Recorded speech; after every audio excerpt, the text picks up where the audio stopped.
I spent 7 years in prison for something I didn't do. Let that sink in for a moment. 7 birthdays, 7 Christmases, 7 springs, where I couldn't feel the Mississippi breeze on my face or smell my mama's peach cobbler cooling on the windowsill. All because I loved a man more than I loved myself. That's the kind of mistake you only make once in life, honey, if you're lucky enough to get a second chance at all. Some folks aren't that fortunate. I'm Mary Jean Douglas, Nana Jean to most everyone around these parts. 72 years old now, with hands that show every stitch I've ever sewn and every tear I've ever wiped away. Sitting here on my little front porch in Arkansas, watching the fireflies come out as the evening settles in, it's hard to believe how far I've come from that naive girl who grew up in the backwoods of Mississippi. We were poor as church mice, living in a shotgun house at the end of a dirt road so long the school bus wouldn't even come all the way down. Daddy worked at the paper mill when he wasn't laid up with his bad back, and Mama took in washing and mending to keep food on the table for me and my 3 younger brothers. Mama was the backbone of our family, strong as an oak but gentle as a willow. Every night she'd sit me on the edge of that sagging mattress we shared and brush my hair with exactly 100 strokes. "Mary Jean," she'd say in that honey-warm voice of hers, "the good Lord gave you a good heart and a strong mind. Don't you ever let anyone take either one from you." She'd press her Bible into my hands, the pages worn thin from years of thumbing through them, and make me read Proverbs 31 about the virtuous woman. I knew every word by heart before I was 10 years old, but I still didn't understand what it really meant until much, much later. We didn't have running water until I was 12, and I remember the day they hooked it up like it was Christmas morning. Mama cried when she turned that faucet and water came pouring out. Small miracles, that's what she called the good things in life. A warm biscuit with blackberry jam, the smell of clean sheets dried in the sunshine, the sound of my daddy humming Amazing Grace while he whittled on the porch. These were her treasures, and she taught me to count mine the same way. Our little Baptist church was the center of everything back then. Wednesday prayer meetings, Sunday services, potluck dinners, where everyone brought what little they had, and somehow there was always enough. Pastor Williams would preach about forgiveness and redemption until sweat poured down his face, and we'd all fan ourselves with those cardboard funeral home fans, nodding along even as the Georgia heat made the wooden pews stick to the backs of our legs. I believed every word, that God was watching over me, that good would triumph over evil, that love conquered all. Maybe that's why I fell so hard when the time came. I was a decent student, not the smartest in class, but I worked hard. Made it through high school when a lot of girls my age were already married with babies on their hips. Mama had big dreams of me being the first Douglas to go to college, maybe become a teacher. "You got the patience for it," she'd say, "and Lord knows you're stubborn enough to handle those rowdy kids." But life has a way of veering off the path you think you're supposed to take. One detour, one wrong turn, and suddenly you're lost in the woods without a compass. The summer after graduation, Mama got sick. Cancer, they said. It ate her up from the inside out, fast as wildfire. 6 months from diagnosis to funeral. I watched her waste away on that same bed where she'd brushed my hair all those years. Her once strong hands now like bird claws clutching at the quilt her grandmother had made. The medical bills piled up faster than autumn leaves. College dreams disappeared like morning mist. Instead, I took a job at the Piggly Wiggly in town, bagging groceries and working the register. It wasn't much, but it helped keep the lights on after she passed. Daddy was never the same after we buried Mama. Started drinking more, talking less. My brothers scattered like dandelion seeds in the wind, one to the army, one to a cousin's farm in Alabama, the youngest to wherever the road took him. I stayed behind because somebody had to. That's what good daughters do, isn't it? They stay, they sacrifice, they endure. By 23, I was still living in that same shotgun house, taking care of Daddy and working 6 days a week. My high school friends were all married or moved away. Some nights, I'd sit on the porch swing with only the moths and mosquitoes for company, wondering if this was all my life would ever be. A small-town girl in a small-town world, watching other people's happiness through the grocery store window. I'd count my small miracles like Mama taught me, but the list kept getting shorter. That's when Billy Carter walked into my life, like a match strike in a dark room. Handsome doesn't begin to describe him. Tall and lean, with eyes the color of Kentucky bourbon and a smile that could melt butter at 20 paces. He came through the checkout line at the Piggly Wiggly with a carton of Marlboros and a case of Coca-Cola, and when our fingers touched as I gave him his change, I swear I felt electricity run straight up my arm and into my heart. I didn't know then that what felt like a spark of life was actually the beginning of a slow burn that would eventually reduce everything I knew to ashes. "You're the prettiest thing I've seen since crossing the state line," he said, leaning on the counter while the line of customers behind him grew restless. "How about I take you to dinner sometime? Show you there's more to life than this checkout lane." Looking back now, I should have seen the warning signs. The way his charm switched on and off like a light bulb.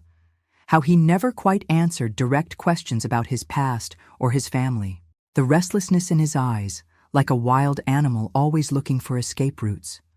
But love, or what I thought was love, has a way of blinding you to the truth that's standing right in front of your face. And Lord knows, I was ready to be blinded. Ready to believe in something that felt like hope.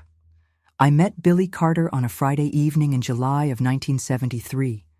The kind of Mississippi summer night where the air hangs so heavy with humidity, you feel like you're swimming just walking to your car.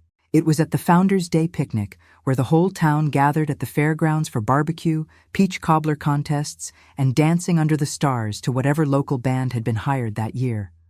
I almost didn't go. Daddy was having one of his bad spells. But Mrs. Winters from next door insisted on sitting with him for the evening. "Girl, you're withering on the vine," she told me, her weathered hands pushing me toward the door. "Go on and have yourself some fun for once.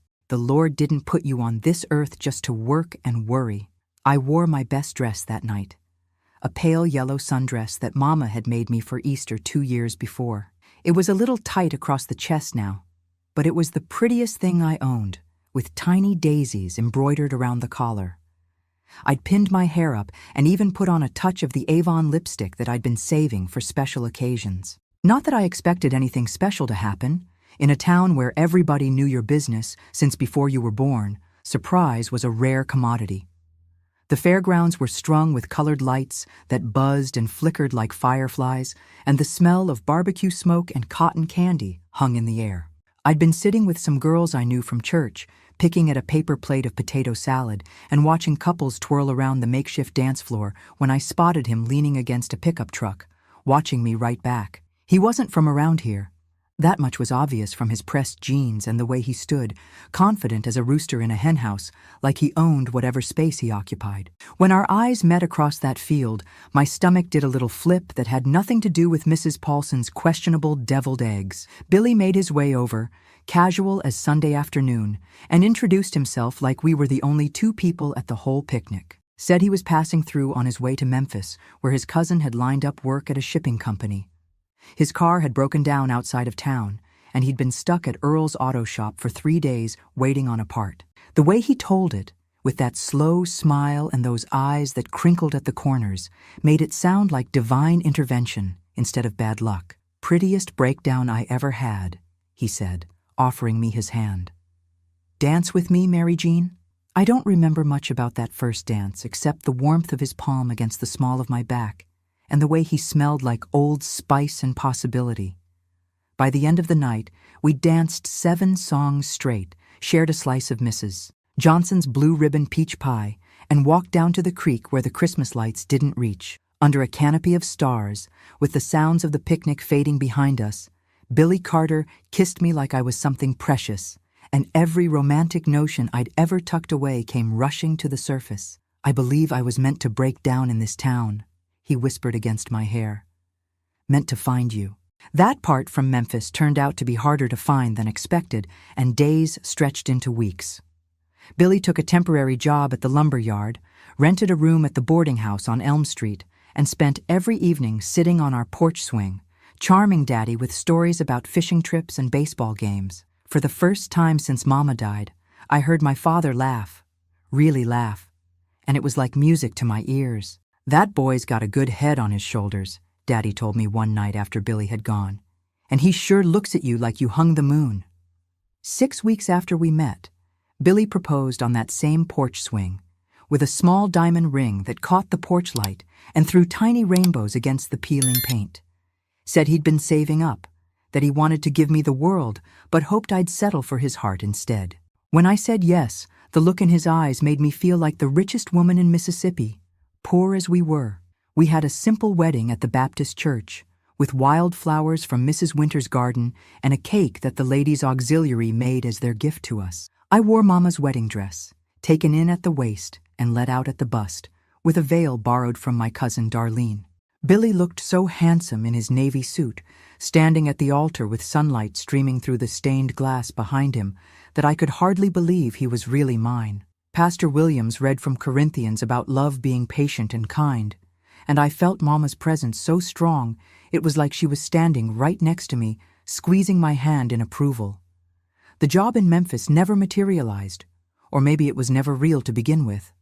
I didn't ask too many questions. Instead, we moved into a little house on the edge of town that had belonged to my grandmother, sitting empty since she passed. It wasn't much. 2 rooms with a sagging front porch and a roof that leaked when it rained hard. But it was ours. Or mine, technically. Granny had left it to me in her will, the only real property in our family. I spent weeks scrubbing floors, hanging curtains sewn from feed sacks, planting zinnias along the walkway. Billy built shelves for the kitchen and fixed the loose boards on the porch steps. At night, we'd sit outside watching the sunset, planning our future together. "We'll have ourselves a couple of kids," he'd say, his arm around my shoulders. "A boy first, to help out around the place, then a little girl who looks just like you. We'll add on a room or 2 as we go, maybe get a few acres out back for a vegetable garden." It was a simple dream, but it was ours, or so I thought. The first few months were sweet as honey. Billy would bring me wildflowers on his way home from work, help with the dishes without being asked, hold me close at night like he couldn't bear to let me go. On Sundays, we'd sit side by side in church, and I'd feel the eyes of the town on us, some envious, some approving, all acknowledging that Mary Jean Douglas had done well for herself after all. Billy charmed everyone from the bank manager to the barber, always ready with a joke or a helping hand. When Mrs. Winters broke her hip that fall, he was the first to show up with firewood stacked neatly on her porch. When the church roof needed repairs, he was up on a ladder with the deacons, hammering shingles in the October sun. "You got yourself a keeper there?" people would tell me at the grocery store or after church. "That man adores you." If only I'd seen past the smile. If only I'd looked closer at the way his eyes would sometimes go distant in the middle of a conversation, like he was listening to some faraway call that only he could hear. If only I'd questioned where he went on those nights when he said he was just going out with the boys. If only I'd wondered why he never got mail, why no family ever called or visited, why he changed the subject whenever I asked about his childhood. But love has a way of filling in the blank spaces with what you want to see. And I wanted to see a happy ending. The kind Mama had always promised would come if I was patient and good and true. So I ignored the warning bells that sometimes rang faintly in the back of my mind. I pushed away the uneasiness that crept in when he'd come home late smelling of whiskey and women's perfume.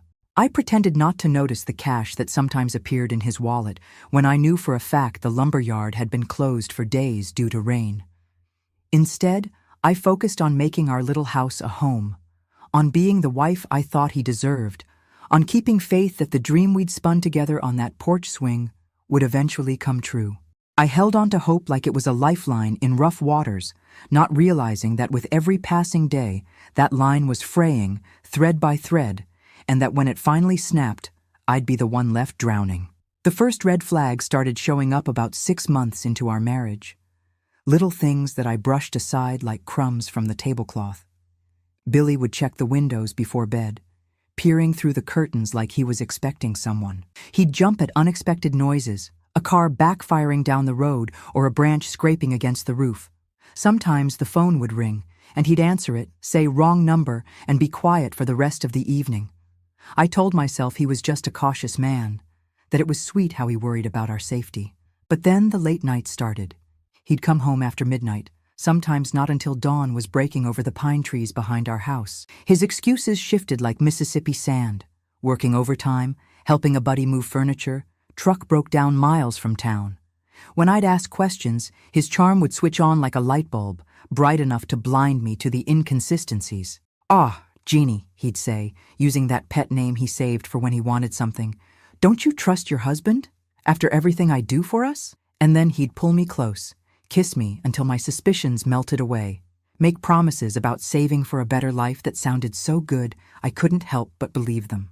The smell of another woman's perfume clung to his collar one Thursday night in November, something flowery and cheap, nothing like the Avon I dabbed behind my ears on special occasions. When I mentioned it, his face changed, the warm honey of his eyes hardening to amber. "You calling me a liar, Mary Jean?" he demanded, his voice gone cold as January rain. "That what you think of me? That I'd step out on my own wife?" I backpedaled faster than a crawfish in hot water. "No, of course not. I just wondered—" "Well, don't wonder," he snapped. "It's probably from Doreen down at the diner. You know she stands too close to everybody." He stormed out, slamming the door hard enough to rattle the wedding photo on the wall, and didn't come back until the next afternoon. I cried myself to sleep that night, wondering what I'd done wrong. Maybe if I was prettier, if dinner was better, if the house was cleaner, maybe then he wouldn't need to stay away so much. Mama had always said a good wife keeps her husband wanting to come home. I must be failing somehow.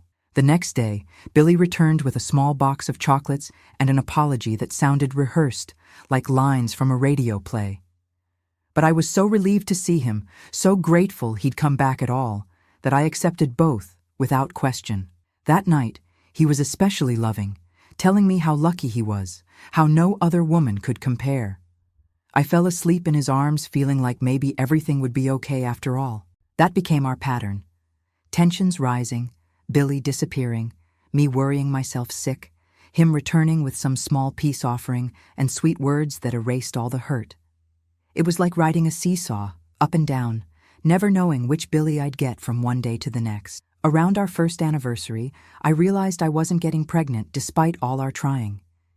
Each month when my time came, I'd hide my disappointment, but inside I was crumbling. A baby would fix things, I was sure of it. A child would give Billy a reason to stay home, to be steady, to build that future he was always talking about. "Maybe there's something wrong with me," I confessed one night, tears tracking down my cheeks. We were sitting on the porch swing, fireflies blinking in the gathering darkness. "Maybe I can't give you children." Billy's face clouded over. "Don't talk like that. Ain't nothing wrong with you." But I saw something in his eyes, relief maybe, that left me cold despite the warm spring air. "Kids are expensive anyway. Better we save up first, get ourselves established." But established seemed more distant with each passing month. Money disappeared faster than it came in. Bills piled up on the kitchen counter, past due notices from the electric company, the mortgage payment Daddy had co-signed stretching thinner as Billy's work at the lumberyard became more sporadic. Sometimes he'd come home with unexpected cash, tossing bills on the table with a grin. "Don't you worry about where it came from," he'd say when I asked. "Just be happy we can pay the power bill this month." I started taking in mending and alterations, a skill Mama had taught me from childhood, to help make ends meet. Ladies from church would bring over dresses that needed hemming, pants with torn seams, wedding gowns that needed letting out or taking in. I'd sit at Mama's old Singer sewing machine for hours, the steady rhythm of the needle drowning out the worry in my head. The extra money wasn't much, but it was something I could count on, something solid in a life that was feeling more uncertain by the day. Billy didn't like it. "Makes it look like I can't provide," he complained, watching me pin a pattern to fabric spread across the kitchen table. "What will people think?" "They'll think I'm using the talents God gave me," I countered, surprising myself with the firmness in my voice. "Besides, every little bit helps, doesn't it?" That earned me a dark look, but he let it go. Maybe because he knew I was right, or maybe because he had other things on his mind. He'd started hanging around with a new crowd, men I didn't know who would idle in beat-up trucks at the end of our lane, honking for Billy instead of coming to the door like proper company.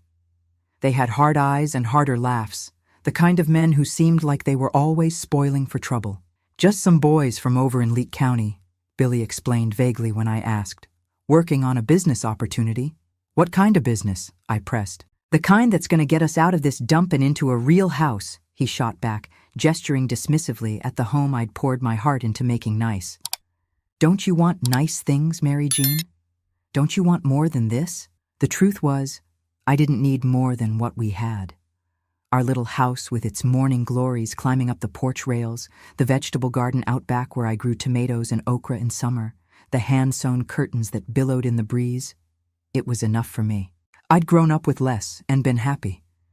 But Billy had a hunger in him that I was beginning to realize might never be satisfied. A restlessness that no amount of comfort or love could soothe. One night in our second year of marriage, I woke to find his side of the bed empty. The clock on the nightstand read 2:17 a.m. I padded to the kitchen in my nightgown, thinking he might be having a midnight snack, but the house was dark and still. Through the window, I could see the glow of a cigarette on the porch, the outline of his shoulders hunched against the night. He was talking to someone on our phone, the one he'd insisted on getting despite the expense. His voice was too low to make out the words, but the tone sent a chill through me. It wasn't my Billy out there, not the charming man who'd swept me off my feet at the Founders' Day picnic. This was someone else, someone with secrets and sharp edges. I should have confronted him then. Should have demanded answers, laid down ultimatums, packed a bag, and gone back to Daddy's if necessary.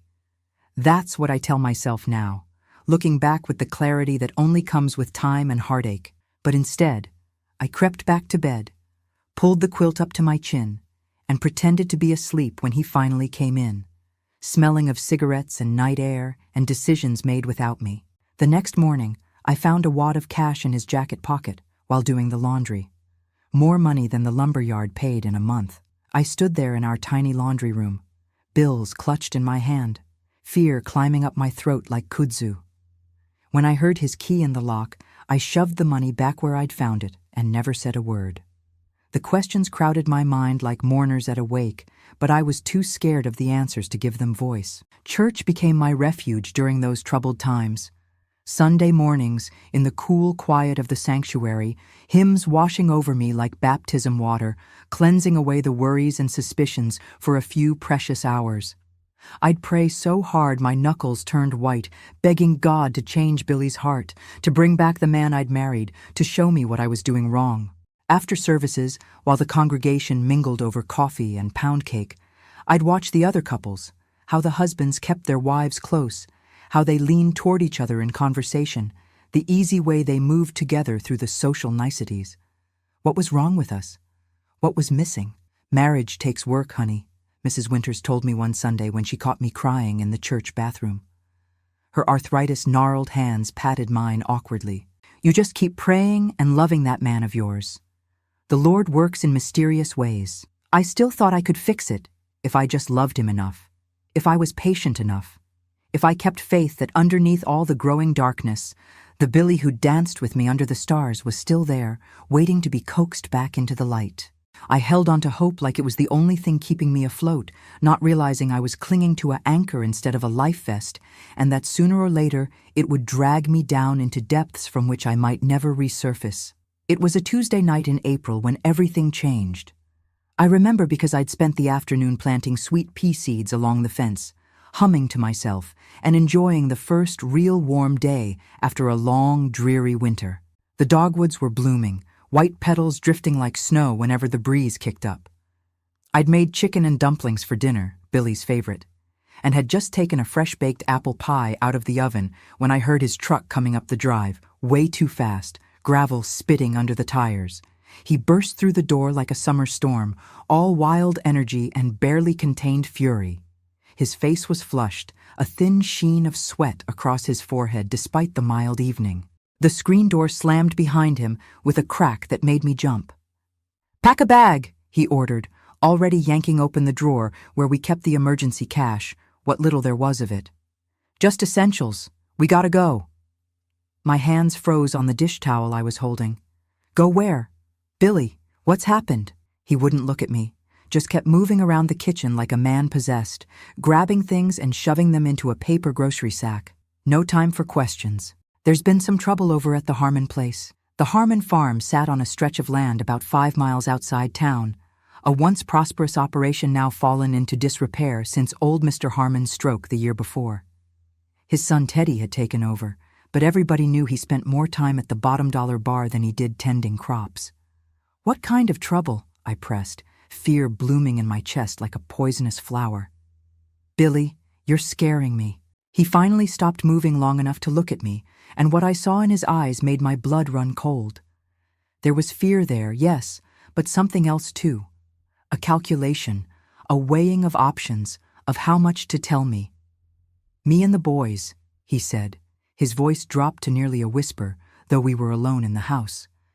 We heard Teddy keeps his cash in a lockbox in the barn. Figured he wouldn't miss a little, what with how much he's got coming from that insurance policy on his daddy. My stomach dropped. You stole from the Harmons?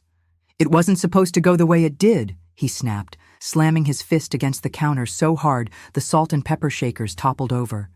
Teddy wasn't supposed to be there. He was supposed to be in town, at the bottom dollar like always. I sank into a kitchen chair, my legs suddenly too weak to hold me. What happened, Billy? Tell me straight. He ran a shaky hand through his hair, leaving it standing up in sweaty spikes. Teddy was in the barn, had his shotgun, started firing as soon as he saw us. Hank got hit in the shoulder, nothing too bad, but then Teddy fell, hit his head on something. There was blood. Is he... I couldn't finish the question. I don't know. We ran, split up, but Hank's sure to talk if they catch him, and they will. He was bleeding bad enough to leave a trail. The room seemed to be spinning around me, the cheerful yellow walls of our kitchen closing in. We have to call an ambulance, for Teddy and the police. We need to tell them what happened. Billy's laugh was harsh, a sound like breaking glass. Are you crazy? You want me to go to prison? It's not like we meant to hurt anybody. It just happened. But if you explain...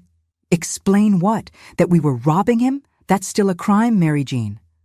I stood up on trembling legs, trying to think through the panic clouding my mind. Then we'll get a lawyer. We'll figure it out. Running will only make it worse. For a moment, I thought he might listen.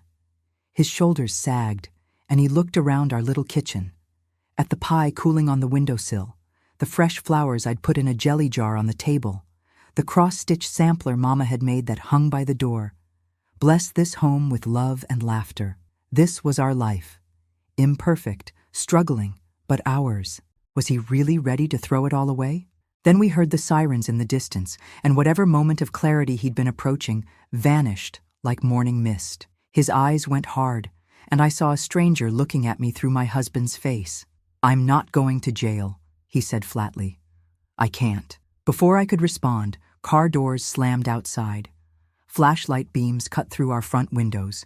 Voices called out official warnings. Billy's eyes darted around the room like a trapped animal's, finally settling on me with an intensity that made me step back. Mary Jean, he said, his voice suddenly gentle, almost like the Billy I'd fallen in love with.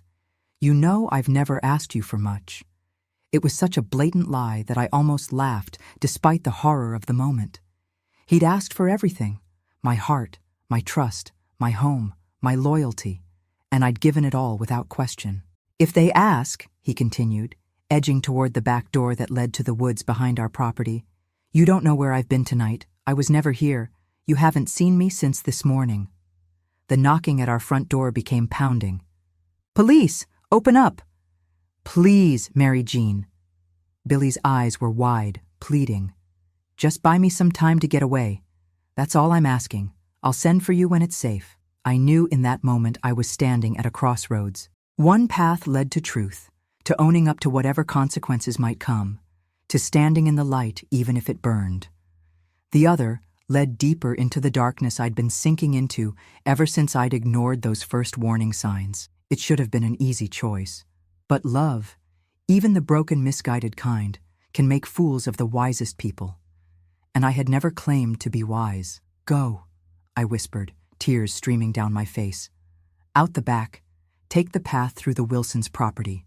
Their old hunting cabin might be empty this time of year. Relief washed over his face. He grabbed my shoulders, planted a hard kiss on my forehead. That's my girl. I'll make this up to you. I swear on my life. And then he was gone, slipping out the back like a shadow just as the front door burst open. Sheriff Donovan stood in my living room, flanked by 2 deputies, his weathered face grim beneath the brim of his hat. I'd known Jim Donovan since I was a child. He'd been a deputy when I was in school, had helped Daddy once when our old truck broke down in a thunderstorm. He looked at me now with a mixture of suspicion and pity that made my insides twist. "Evening, Mary Jean," he said, removing his hat. "Need to have a word with your husband. He around?" I thought of Billy, probably crashing through the underbrush behind our house right that very moment. I thought of Teddy Harmon bleeding on the floor of his barn. I thought of my mama, who'd raised me to tell the truth even when it hurt. And then I did the most foolish thing of my entire life. "Billy," I said, summoning every ounce of acting ability I possessed. "I haven't seen him since breakfast. We had words, and he stormed out. Said he might go fishing with some friends." I gestured vaguely toward the kitchen. "I've been here all day, baking. Is something wrong?" Sheriff Donovan's eyes narrowed slightly. "Mind if we have a look around?" "Not at all," I said, the lie coming easier now that I'd crossed that line. "Can I ask what this is about?" While the deputies searched our small house, Sheriff Donovan explained that there had been an incident at the Harmon place. Teddy was alive but unconscious, with a nasty head wound. Before he'd passed out, he'd managed to identify Billy and 2 other men as his attackers. "They were after money," the sheriff said, watching my face carefully. "Seems like an awful desperate move for a man with a steady job and a nice home." I clutched the back of a chair to keep my hands from shaking. "Billy's been under some strain lately. But I can't believe he'd do something like that. There must be some mistake." "Maybe so," Sheriff Donovan allowed, though his tone made it clear he didn't believe it for a second. "But we still need to talk to him. If you hear from him, you call us right away. You hear? Don't make trouble for yourself, Mary Jean. Your mama raised you better than that." The mention of mama nearly broke me. I could almost feel her disappointment radiating through the years, settling heavy on my shoulders. But I just nodded, promising to call if Billy showed up. After they left, I sank to the kitchen floor and sobbed until my throat was raw and my eyes swollen. The chicken and dumplings grew cold on the stove. The pie sat untouched, its cinnamon sugar scent a mockery of the home life I'd tried so hard to create. In that moment, I lost my freedom, and I didn't even know it yet. I need to pause for a moment and ask you something important.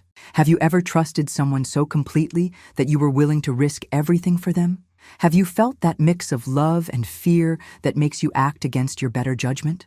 I see so many comments from people who've stood where I was standing that night, torn between what's right and what feels necessary to protect someone you love. If this part of my story has touched something in you, please leave a comment saying, "I should have chosen myself." Your words might help someone else realize they deserve better before it's too late. I read every comment, and I promise you, sharing your truth helps heal not just yourself, but others walking this same difficult path. Now, let me tell you what happened next. 3 days after Billy disappeared into the woods behind our house, I was arrested as an accessory after the fact. Sheriff Donovan stood in our living room again, this time with handcuffs and a face full of regret. "We found your husband's jacket in the woods," he said, not meeting my eyes. "Had blood on it that matches Teddy Harmon's. And Hank Miller's been picked up over in Meridian. He's talking up a storm, Mary Jean. Says you knew all about their plans, that you even helped case the Harmon place." "That's a lie," I protested, my voice shaking like autumn leaves. "I never—" "He says you drove them by the farm last Sunday after church, pointing out where Teddy keeps his daddy's old truck. Says you mentioned how Teddy's always at the bottom dollar on Tuesday nights." I shook my head frantically. "We did drive by there after church, but only because Billy said he wanted to see if Teddy might hire him for some extra work. I never said anything about—" The sheriff held up his hand, stopping my desperate explanations. "Save it for your lawyer, Mary Jean. Right now, I've got to bring you in." His voice softened slightly. "Don't make this harder than it has to be. That ride to the county jail in the back of the sheriff's car was the longest 3 miles of my life. I watched my little town pass by through the window, the Baptist church where Billy and I had been married, the Piggly Wiggly where I still worked 3 days a week, Mrs. Winter's house, where she'd be sitting on her porch, wondering why I hadn't brought her weekly mending. All those familiar sights suddenly looked foreign, like I was seeing them from a great distance. Or maybe like I was the one who had become distant, separated from normal life by the invisible barrier of shame. They processed me at the county jail. Fingerprints pressed into ink, mugshot with a number board held against my chest, personal items collected in a manila envelope. My wedding ring, the small gold cross Mama had given me for my 16th birthday, even the bobby pins from my hair, all taken away and locked in a metal drawer like they were evidence of some greater crime. "When do I get to call someone?" I asked the female deputy who was inventorying my belongings. "Court-appointed lawyer will be by tomorrow morning," she said without looking up. Who else you need to call? The truth was, I had no one. Daddy had passed away the winter before, a heart attack that took him in his sleep. My brothers were scattered across 3 states, and we'd lost touch years ago. The church ladies would help if I asked, but the shame of them knowing what had happened, what Billy had done, and what I had tried to hide, was too much to bear. "No one," I whispered, and the word hung in the air like a verdict. The county jail wasn't built to house women, so they kept me in a makeshift cell that had once been a storage room. A narrow cot with a thin mattress, a metal toilet with no privacy screen, a small barred window set too high to see anything but a patch of sky. 3 meals a day on plastic trays, lukewarm coffee in styrofoam cups, shower privileges every other day under the watchful eye of a female deputy. The court-appointed lawyer was a young man named David Grayson, fresh out of law school with a shiny briefcase and shoes that had never seen real work. He sat across from me in the visitation room, flipping through my file with a furrowed brow. "Mrs. Carter," he began, adjusting his tie, "the situation is complicated. They're charging you as an accessory after the fact in the assault and attempted robbery of Theodore Harmon.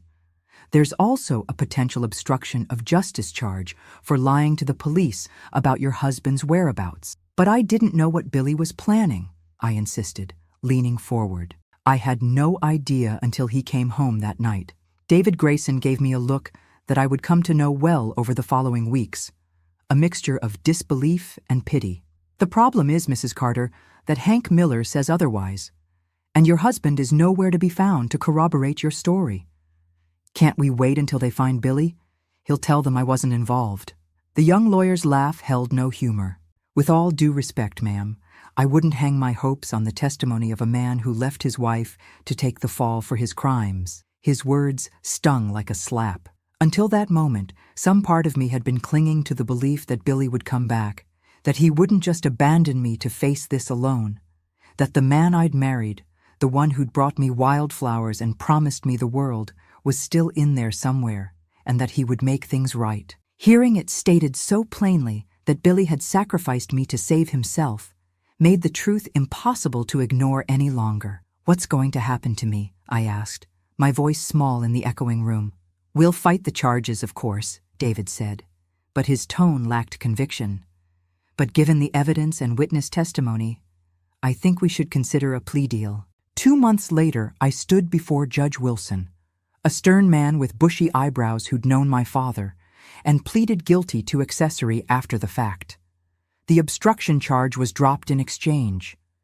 David Grayson had negotiated the best deal he could, but Mississippi in 1976 wasn't known for its leniency, especially not for women who helped their criminal husbands escape justice. "Mary Jean Carter," Judge Wilson intoned, peering at me over his reading glasses.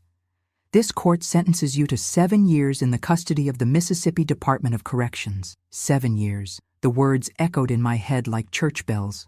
7 years of my life, gone. I was 26 years old. By the time I got out, I'd be 33.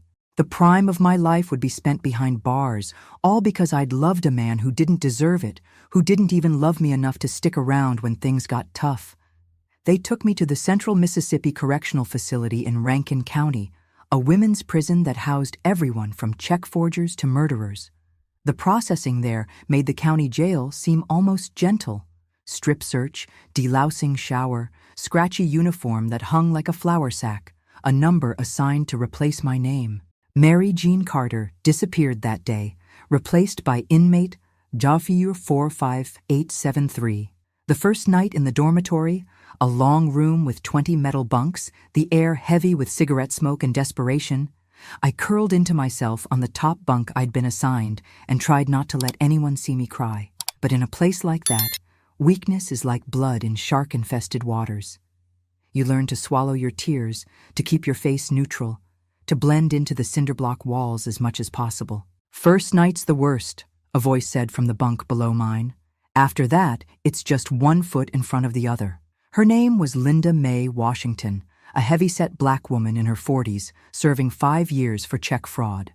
She'd been inside for 3 years already and knew every unwritten rule of prison life: which guards could be trusted, which women to avoid, how to make a shiv out of a toothbrush if necessary, though she assured me she never had. "What you in for, baby girl?" she asked me that first night, her voice a low rumble that somehow didn't carry to the other bunks. "Accessory after the fact," I whispered back. "My husband robbed a man. I lied to the police about where he was." Linda Mae was quiet for a moment. "And where is this husband now?" "I don't know," I admitted, the words like ashes in my mouth. She hummed. "Let me guess. He promised he'd come back for you? Said he'd turn himself in once you were safe?" The accuracy of her guess made my breath catch. "How did you know?" Her laugh was soft but without mirth. "Baby girl, half the women in here are doing time for some man's crimes, tale as old as time. Linda Mae became my lifeline in that place. She showed me how to navigate the prison hierarchy, how to trade commissary items for favors, how to find small dignities in a place designed to strip them away. She taught me to sew using the industrial machines in the prison workshop, where we made uniforms for state employees 8 hours a day, 5 days a week. "You got a natural talent," she told me, after watching me take in a guard's uniform jacket with neat, even stitches. "Your hands know what they're doing, even if your heart's been full." The routine of prison life became my anchor. Breakfast at 6 a.m., work detail from 8 to 4, dinner at 5, lockdown at 9. The days blurred together, marked only by the changing seasons glimpsed through barred windows and the occasional letter from Mrs. Winters, who wrote faithfully every month with news from home. Teddy Harmon had recovered from his injuries. The lumber yard had hired a new man from out of state. The Baptist church had gotten a new organ. Life in our little town continued without me, the ripples of my absence fading with each passing month. I waited for a letter from Billy, a phone call, some sign that he remembered I existed, that he knew I was paying for his crimes. But nothing came. It was as if he had vanished from the face of the earth, taking with him every promise, every sweet word, every future we'd planned on our porch swing under the Mississippi stars. In my 3rd year behind bars, I stopped writing my last name as Carter on my sparse correspondence. I went back to Douglas, reclaiming the name I'd been born with, the one that connected me to Mama and Daddy and a life before Billy. It was a small act of rebellion, meaningless to anyone but me, but it felt like the first step towards something like healing. The prison chaplain, a kind-eyed man named Reverend Thomas, noticed the change on the sign-up sheet for Bible study. "Going back to your roots, Sister Mary Jean?" he asked after the session. "Trying to remember who I was before," I told him honestly, "before I let someone else define me." He nodded, understanding in his weathered face. The prodigal son had to remember his father's house before he could find his way back. Sometimes we need to recall who we were meant to be. I threw myself into work at the sewing shop, earning a reputation for quality and attention to detail that eventually led to a position as lead seamstress. It wasn't much, but it was something that belonged to me alone, a skill that couldn't be taken away when everything else had been. Linda Mae watched my transformation with approving eyes. "You coming into your own, baby girl," she told me one night, our voices low in the darkness of the dormitory. "Took a wrong turn to get here, but maybe this is where you needed to be to find your backbone."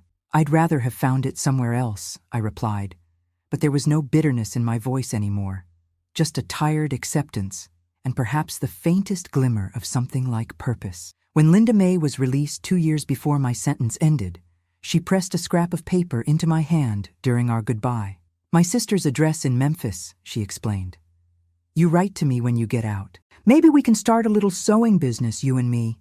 Something honest." I held on to that scrap of paper like it was a deed to a mansion, a tangible connection to a future beyond concrete walls and guard towers, a reminder that someday I would walk out of that place, that life would continue somehow, despite everything I'd lost. By my 5th year, I had earned enough trust to work in the prison library, a small room with dog-eared paperbacks and outdated encyclopedias. I read voraciously, traveling to places I'd never see in person, learning about worlds beyond the pine woods of Mississippi.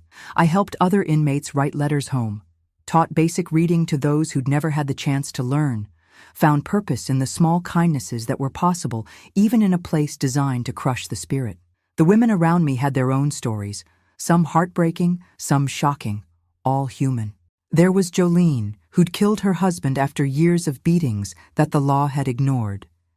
There was Meredith, a college-educated woman who'd embezzled from her employer to pay for her daughter's medical treatments. There was Tasha, barely 20, who'd been caught carrying drugs for her boyfriend and received a sentence longer than the man who'd put her up to it. We were all paying prices that felt too high, all learning to live with the consequences of choices we couldn't unmake. In their faces, I sometimes saw reflections of myself, the woman who had loved too blindly, trusted too completely, given too much of herself away. They took everything, but I held on to myself. Piece by piece, day by day, I rebuilt the person I was meant to be from the ruins of the one I had become. Not the naive girl who'd danced under fairground lights, nor the desperate woman who'd lied to protect a man who didn't deserve it, but someone new. Someone harder at the edges but softer at the core. Someone who understood the value of truth and the cost of compromise. February 14th, 1983, Valentine's Day. 7 years to the day after my arrest, I stood at the gates of Central Mississippi Correctional Facility with everything I owned in a cardboard box. 2 pairs of jeans, 3 cotton blouses, underwear, socks, a Bible with my name written in the front cover, a few dog-eared paperbacks, and the address of Linda May's sister in Memphis scrawled on a worn piece of paper. The prison-issue coat was too thin for the winter chill, but I didn't care. I was breathing free air for the first time in 7 years, feeling the wind on my face without chain link and razor wire between us. I'd imagined this moment countless times during my sentence, sometimes with Billy waiting for me, sometimes with a crowd of well-wishers, sometimes with no one at all. The reality was somewhere in between. Mrs. Winters had sent money for a bus ticket home, along with a letter saying I could stay with her until I got back on my feet. It wasn't much of a welcome committee, but it was more than many women got when they walked out those gates. A corrections officer drove me to the bus station in Jackson, barely speaking a word the whole 30-minute ride. As he pulled into the parking lot, he finally broke the silence. "You gonna be all right?" he asked, not unkindly. I looked out at the busy station, people coming and going with their normal lives, and felt a flutter of panic in my chest. 7 years might not seem like much, but the world changes when you're not in it. I didn't know how to use the new push-button phones I'd seen advertised in magazines. I'd never used an ATM. I'd heard about something called VCRs that let you watch movies at home. Everything felt strange and slightly threatening, but I nodded anyway. "Yes, sir. I believe I will." He handed me my release papers and the $25 in gate money that the state provided to newly released inmates. "Good luck to you, then." The bus ride from Jackson to my little hometown took 3 hours. I spent it with my forehead pressed against the window, drinking in the scenery like a woman dying of thirst. The rolling hills, the pine forests, the small towns with their water towers and church steeples. They all looked exactly the same and completely different at once. Or maybe I was the one who had changed, seeing them now through eyes that had witnessed the darker corners of life. When the bus finally pulled into the station, really just a concrete bench outside the Texaco, it was nearly dusk. Mrs. Winters had promised to meet me, but the small parking lot was empty except for a stray dog sniffing around an overflowing trash can. My heart sank. Had she forgotten? Changed her mind about helping an ex-con? I sat on the bench, my cardboard box beside me, and waited. The February darkness fell quickly, bringing with it a bone-deep chill. After 30 minutes, I started to worry. After an hour, I began to wonder if I should try to walk to her house, about 3 miles down country roads with no streetlights. Just as I was gathering my courage to start the journey, headlights appeared, and an old station wagon pulled into the lot. But it wasn't Mrs. Winters who stepped out. It was Pastor Williams, his hair now completely gray, his familiar face lined with extra years. "Mary Jean," he said, hurrying toward me. "I'm so sorry to be late. Eloise, Mrs. Winters, took a fall this morning. She's at the county hospital with a broken hip. She was beside herself about not being able to meet you, made me promise to come instead." Relief and worry warred in my chest. "Is she going to be all right?" "Doctor says she'll recover, but she's going to need rehabilitation. Might be in the hospital for a couple of weeks." He picked up my box and gestured toward his car. "She insisted I bring you to her house anyway. Said everything's ready for you there." The drive through town was surreal. Some things hadn't changed at all. The courthouse square with its Confederate monument, the Baptist church where I'd been married, the elementary school with its flagpole and swing sets. But there were new businesses, too. A video rental store, a fast food restaurant I didn't recognize, a shopping center on what used to be the old Miller property. "Town's growing," Pastor Williams commented, following my gaze. "Got a new highway coming through next year. Folks from the city buying up land for weekend places." I nodded, not trusting my voice. This had been my home once, but now I felt like a ghost, haunting places that had moved on without me. The familiar landmarks only emphasized how much I no longer belonged. Mrs. Winter's little house on Magnolia Street looked exactly as I remembered. White clapboard with green shutters, roses dormant for winter along the front walk, porch swings swaying gently in the evening breeze. Pastor Williams used the spare key hidden under a flower pot to let us in. "She left some groceries for you," he explained, flipping on lights as we moved through the tidy rooms. "And there's a casserole in the fridge. She said to tell you the guest room is all made up, and you're to stay as long as you need." The guest room was small but cozy, with a patchwork quilt on the double bed and curtains that matched the bedspread. On the dresser was a vase of fresh daisies with a note propped against it. "Welcome home, Mary Jean. Rest well. We'll talk tomorrow. Eloise." After Pastor Williams left, promising to check in the next day, I sat on the edge of the bed and looked around the quiet house. The clock on the bedside table ticked loudly in the silence. A neighbor's dog barked somewhere down the street. A car drove past, its headlights briefly illuminating the room through the thin curtains. Normal sounds. Everyday life continuing as it always had. I should have felt grateful, should have dropped to my knees and thanked God for this soft bed, this warm house, this second chance. Instead, I felt hollow, disconnected, like I was watching someone else's life through a window. 7 years in prison had changed me in ways I was only beginning to understand. I didn't know how to be free anymore, didn't know how to be Mary Jean Douglas again, instead of inmate 45873. I slept fitfully that first night, waking in panic several times, momentarily forgetting where I was. Without the sounds of the dormitory, other women breathing, shifting in their bunks, occasional muffled sobs, the silence was deafening. I finally gave up around dawn and made a pot of coffee, sitting at Mrs. Winter's kitchen table as the sun rose on my first full day of freedom. After breakfast, I decided to walk into town. I needed to start looking for work, needed to begin the process of building some kind of life. Mrs. Winters had left a $20 bill on the counter with another note. "For expenses until you get settled." I tucked it into my pocket, feeling both grateful and uncomfortably beholden. The morning was clear and cold, my breath making clouds in the air as I walked the familiar route to Main Street.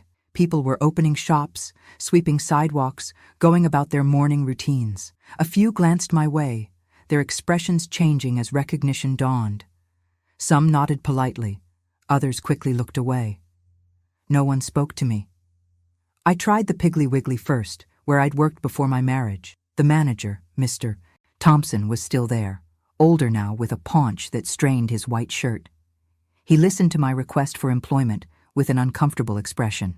"I'm sorry, Mary Jean," he said, not meeting my eyes. "We just don't have any positions open right now." I tried the diner next, then the drugstore, then the new hardware store on the corner. Each time the response was the same. "No openings, nothing available. We'll keep your information on file." No one said the word prison or criminal, but it hung in the air between us like an invisible barrier. By mid-afternoon, my feet were sore and my spirit was lower than I thought possible. I found myself standing outside our old house, the little place I'd inherited from Granny, where Billy and I had started our life together. It looked different now. Someone had painted it a pale yellow, planted new shrubs along the foundation. A child's bicycle lay on its side in the front yard. Through the window, I could see curtains that weren't mine, furniture arranged in a pattern I didn't recognize. "Can I help you?" A woman's voice called from the porch. I turned to see a young mother standing there, a baby on her hip, wariness in her eyes as she regarded the stranger staring at her home.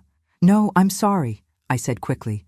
I used to live here years ago." Her expression softened slightly. "Oh, are you Mary Jean?" The sound of my name startled me. "Yes, I am. Billy mentioned you once or twice." She bounced the fussy baby absently. "I'm Rebecca Carter, Billy's wife." The world tilted sideways. Billy's wife, which meant, "Billy lives here?" I managed to say, my voice sounding distant in my own ears. She nodded, adjusting the baby to her other hip. "Going on 5 years now. This is William Jr." She nodded toward the house. "And we have a daughter, too. Lucy. She's at kindergarten." 5 years. Billy had been back for 5 years, living in my grandmother's house, with a new wife and the children I'd never been able to give him. While I counted days in a prison cell, he'd built a whole new life in the very place we'd once shared. "I didn't know," I whispered, more to myself than to her. Rebecca's face showed a flicker of pity mixed with discomfort. "He said you were away, that the house came to him when you couldn't, when you had to go away." Anger flared hot and sudden in my chest. The house had been mine, inherited from my grandmother. Billy had no legal claim to it, or shouldn't have. But then, who would have fought for my rights while I was locked away? Who would have even known to try? "Is he here?" I asked, surprised at how steady my voice sounded when everything inside me was crumbling. "He's at work," Rebecca replied. "Won't be home till supper time." She hesitated, bouncing the fussing baby. "Do you want me to tell him you stopped by?" Did I? What would I even say to the man who had left me to take the fall for his crimes, who had stolen my home, who had replaced me as if I'd never existed? The rage building inside me was so intense it frightened me. This wasn't the reunion I'd imagined during those long prison nights. Not the confrontation I'd rehearsed 1,000 times in my mind. "No," I finally said. "No, don't tell him. It doesn't matter now." I turned and walked away, not looking back at the house that should have been my refuge, at the life that should have been mine. I walked until my legs ached and my lungs burned, until I found myself at the edge of town where the cemetery spread across a gentle hill. Mama and Daddy's graves were side by side, simple markers with their names and dates. I knelt on the cold ground between them, placed a hand on each stone, and finally let the tears come. Tears for the years I'd lost, for the betrayal that cut deeper than I'd imagined possible, for the naive girl who had trusted too easily and paid too high a price. "I gave him everything," I whispered to the silent stones. And now, I had nothing. By the time I made my way back to Mrs. Winter's house, darkness had fallen. I was chilled to the bone, empty of tears, but somehow clearer in my mind than I'd been since walking out the prison gates. Seeing Billy's new life, the family he'd created while I paid for his crimes, had broken something open inside me. The last lingering threads of whatever had bound us together were finally severed. I couldn't stay in this town, couldn't rebuild here where every corner held memories, where people would always see me as the woman who went to prison, where Billy Carter lived in my grandmother's house with his pretty young wife and the children I'd once dreamed would be mine. There was nothing left for me here but ghosts and bitter memories. That night, I sat at Mrs. Winters's kitchen table and wrote her a long letter, thanking her for her kindness, but explaining that I needed to start fresh somewhere else. I left it propped against the coffee pot where she'd find it when she returned from the hospital. Then, I packed my few belongings back into the cardboard box, added the $20 to the small sum I already had, and waited for dawn. The first bus out of town was heading to Memphis at 6:15 a.m. I bought a one-way ticket with almost half of my meager savings, climbed aboard, and didn't look back as we pulled away from the station. In my pocket was Linda May's sister's address, a promise of connection, of possible friendship in a city where no one knew my name or my history. It wasn't much to build a new life on, but it was all I had. That, and the determination never to let another person, man or woman, define who I was or what I deserved ever again. As the familiar landscapes of my childhood gave way to unknown territory, I pressed my forehead against the cool glass of the bus window and made a silent vow. I might have lost 7 years of my life. I might have lost my home, my reputation, my place in the world. But I would not, could not, lose myself again. Whatever happened next, whatever challenges lay ahead, I would face them on my own terms, standing on my own 2 feet. Billy Carter had taken enough from me. He wouldn't take my future too. The bus rolled north toward Memphis, carrying me toward an uncertain fate. Behind me lay the ruins of one life. Ahead, the blank canvas of another, waiting to be filled with whatever colors I chose. For the first time in years, despite everything, I felt the faintest stirring of something that might have been hope. Memphis greeted me with a blast of cold air and the chaotic noise of a city far bigger than any I'd ever known. The bus station was crowded with people rushing in all directions, announcements blaring over loudspeakers, the smell of diesel fuel and fast food hanging in the air. I clutched my cardboard box closer to my chest, feeling small and overwhelmed as I tried to get my bearings. Linda May's sister lived in South Memphis, in a neighborhood called Orange Mound. The bus station clerk gave me directions to a city bus that would take me within a few blocks, his eyes barely flicking up from his newspaper as he spoke. I thanked him, gathered my courage along with my box, and stepped out into the unknown. The city bus was packed with morning commuters, factory workers in heavy jackets, office people with leather briefcases, students with backpacks. I found a seat near the back, wedging my box between my feet, and watched the unfamiliar city slide by through grimy windows. Everything seemed larger, faster, more colorful than the small town I'd left behind. Billboard advertisements for products I'd never heard of, store signs in languages I couldn't read, people of all colors and types moving through their day, none of them giving me a second glance. I nearly missed my stop, jolting to attention when the driver called out the street name. Stepping off the bus, I found myself on a wide avenue lined with small businesses, a barber shop, a fried chicken place, a liquor store with bars on its windows. Following the clerk's directions, I turned down a side street where modest single-story homes sat close together, many with chain-link fences around postage stamp yards. The address on my paper led me to a small yellow house with plastic flowers in concrete planters on either side of the steps. My heart pounded as I approached the door. What if Linda May's sister wasn't expecting me? What if she turned me away? I had nowhere else to go, barely enough money for another night's bus fare. Before I could lose my nerve, I shifted my box to one hip and knocked. Long seconds passed. I was about to knock again when the door swung open, revealing a short, round woman with Linda May's same broad face and shrewd eyes, her hair wrapped in a colorful scarf. "You must be Mary Jean," she said, looking me up and down. "Linda May said you might be coming. Didn't know it'd be today, though." "Yes, ma'am," I managed. "I hope it's not an inconvenience." She studied me a moment longer, then stepped back from the door. "I'm Odetta Washington. Come on in before you freeze to death. Nothing but skin and bones, aren't you?" The house was warm and smelled of something delicious cooking, onions and spices that made my empty stomach growl audibly. Odetta led me through a small living room crowded with furniture and family photos to a kitchen where a pot bubbled on the stove. "You hungry?" she asked, though it wasn't really a question. She was already reaching for a bowl. "Got some gumbo going. Linda May said you like to eat." "Yes, ma'am. Thank you." I set my box down carefully by the kitchen table, suddenly conscious of how little I owned in the world. "And stop with the ma'am business. I ain't that much older than you." She filled a bowl with steaming gumbo and set it in front of me with a chunk of cornbread. "Linda May said you needed a place to land for a while. Said you're good with a needle and thread." I nodded, savoring a spoonful of the rich gumbo. After years of prison food, The complex flavors were almost overwhelming.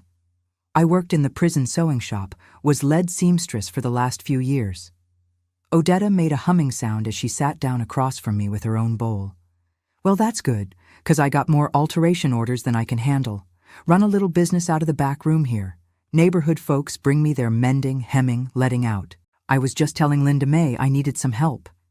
She narrowed her eyes at me. You planning to stay in Memphis? The question caught me off guard. I hadn't planned anything beyond finding Linda May's sister.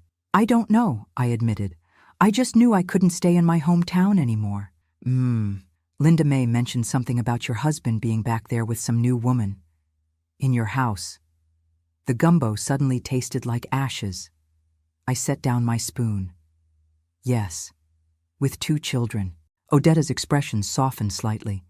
Men ain't worth the trouble they bring, if you ask me. Been on my own 20 years since my Jerome passed, and I ain't looked back. She gestured at my bowl.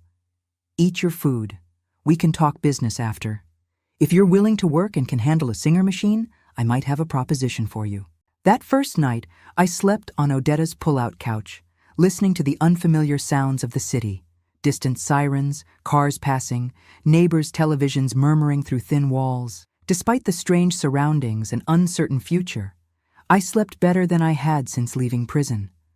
Something about knowing I was hundreds of miles from Billy and the ghost of my old life allowed me to finally relax into real rest. The next morning, Odetta showed me her sewing room, a converted bedroom filled with fabric bolts, 3 sewing machines of different types, a cutting table, and stacks of orders waiting to be filled. She watched critically as I threaded one of the machines and demonstrated my skills on a pair of pants that needed hemming. After 15 minutes, she nodded in approval. You'll do. Here's what I'm thinking. You can stay here, help with the sewing business. I'll pay you by the piece, and you can put some toward room and board until you get on your feet. Sound fair? It was more than fair. It was a lifeline when I'd been drowning. Yes. Thank you, Odetta.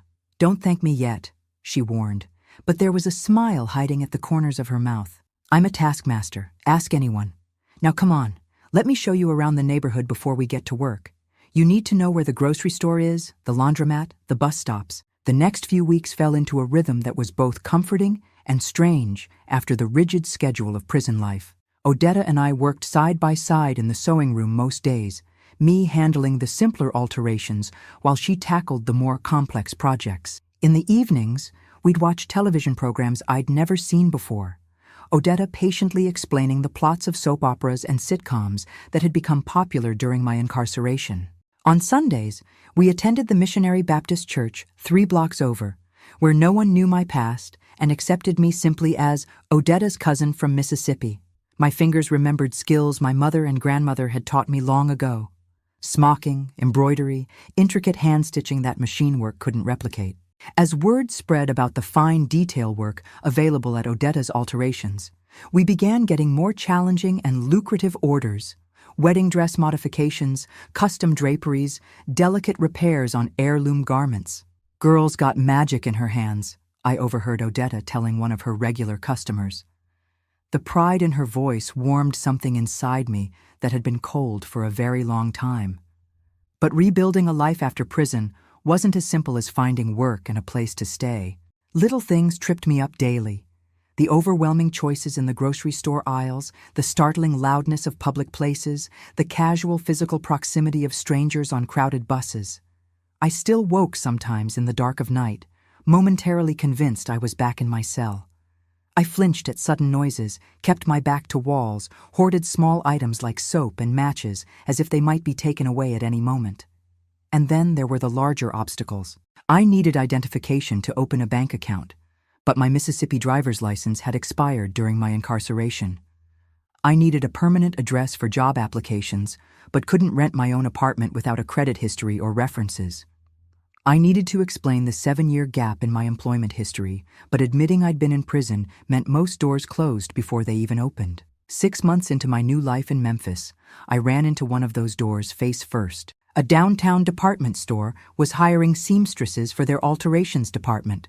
Steady work with benefits, something beyond the piecework I was doing with Odetta.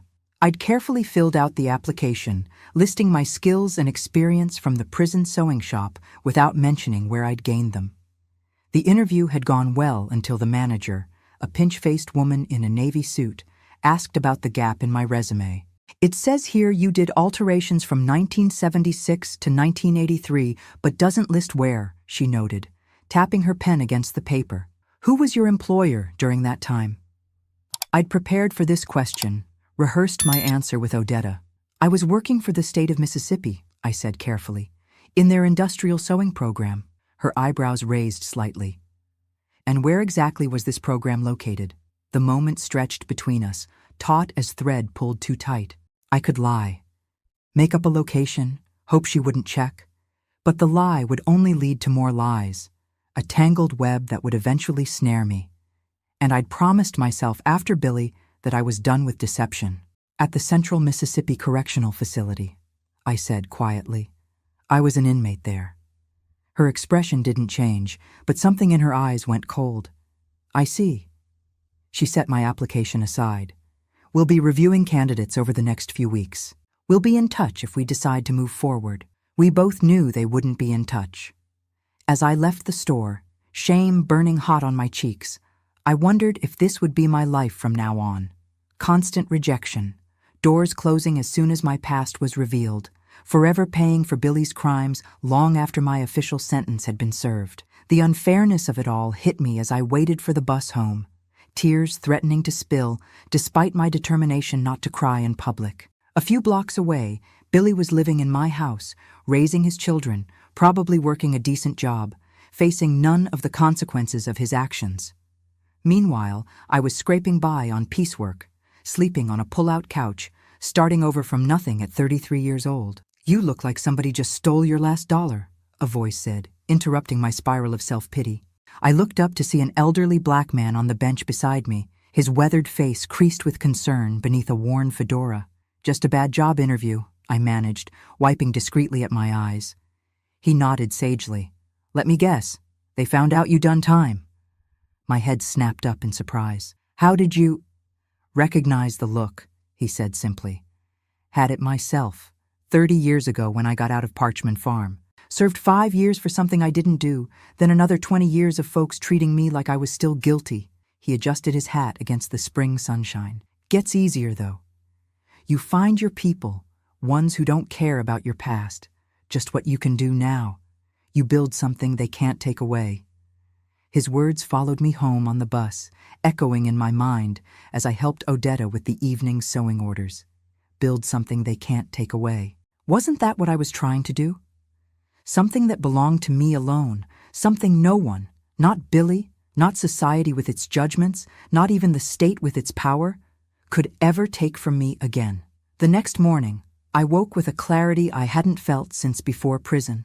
Over coffee in Odetta's sunny kitchen, I laid out my idea. I want to save up for my own sewing machine, I told her. A good one, industrial grade. And I want to learn the business side of what you do, how you keep the books, how you find customers, all of it. Odetta studied me over the rim of her coffee cup. Planning to compete with me, girl? No, ma'am. No, Odetta. I was thinking maybe we could expand, maybe even open a little storefront eventually. The idea took shape as I spoke it aloud. The alterations are steady work, but the real money's in the custom pieces, the wedding dresses, the fancy christening gowns, the special occasion things. We could do both. A slow smile spread across Odetta's face. We, huh? Look at you making plans.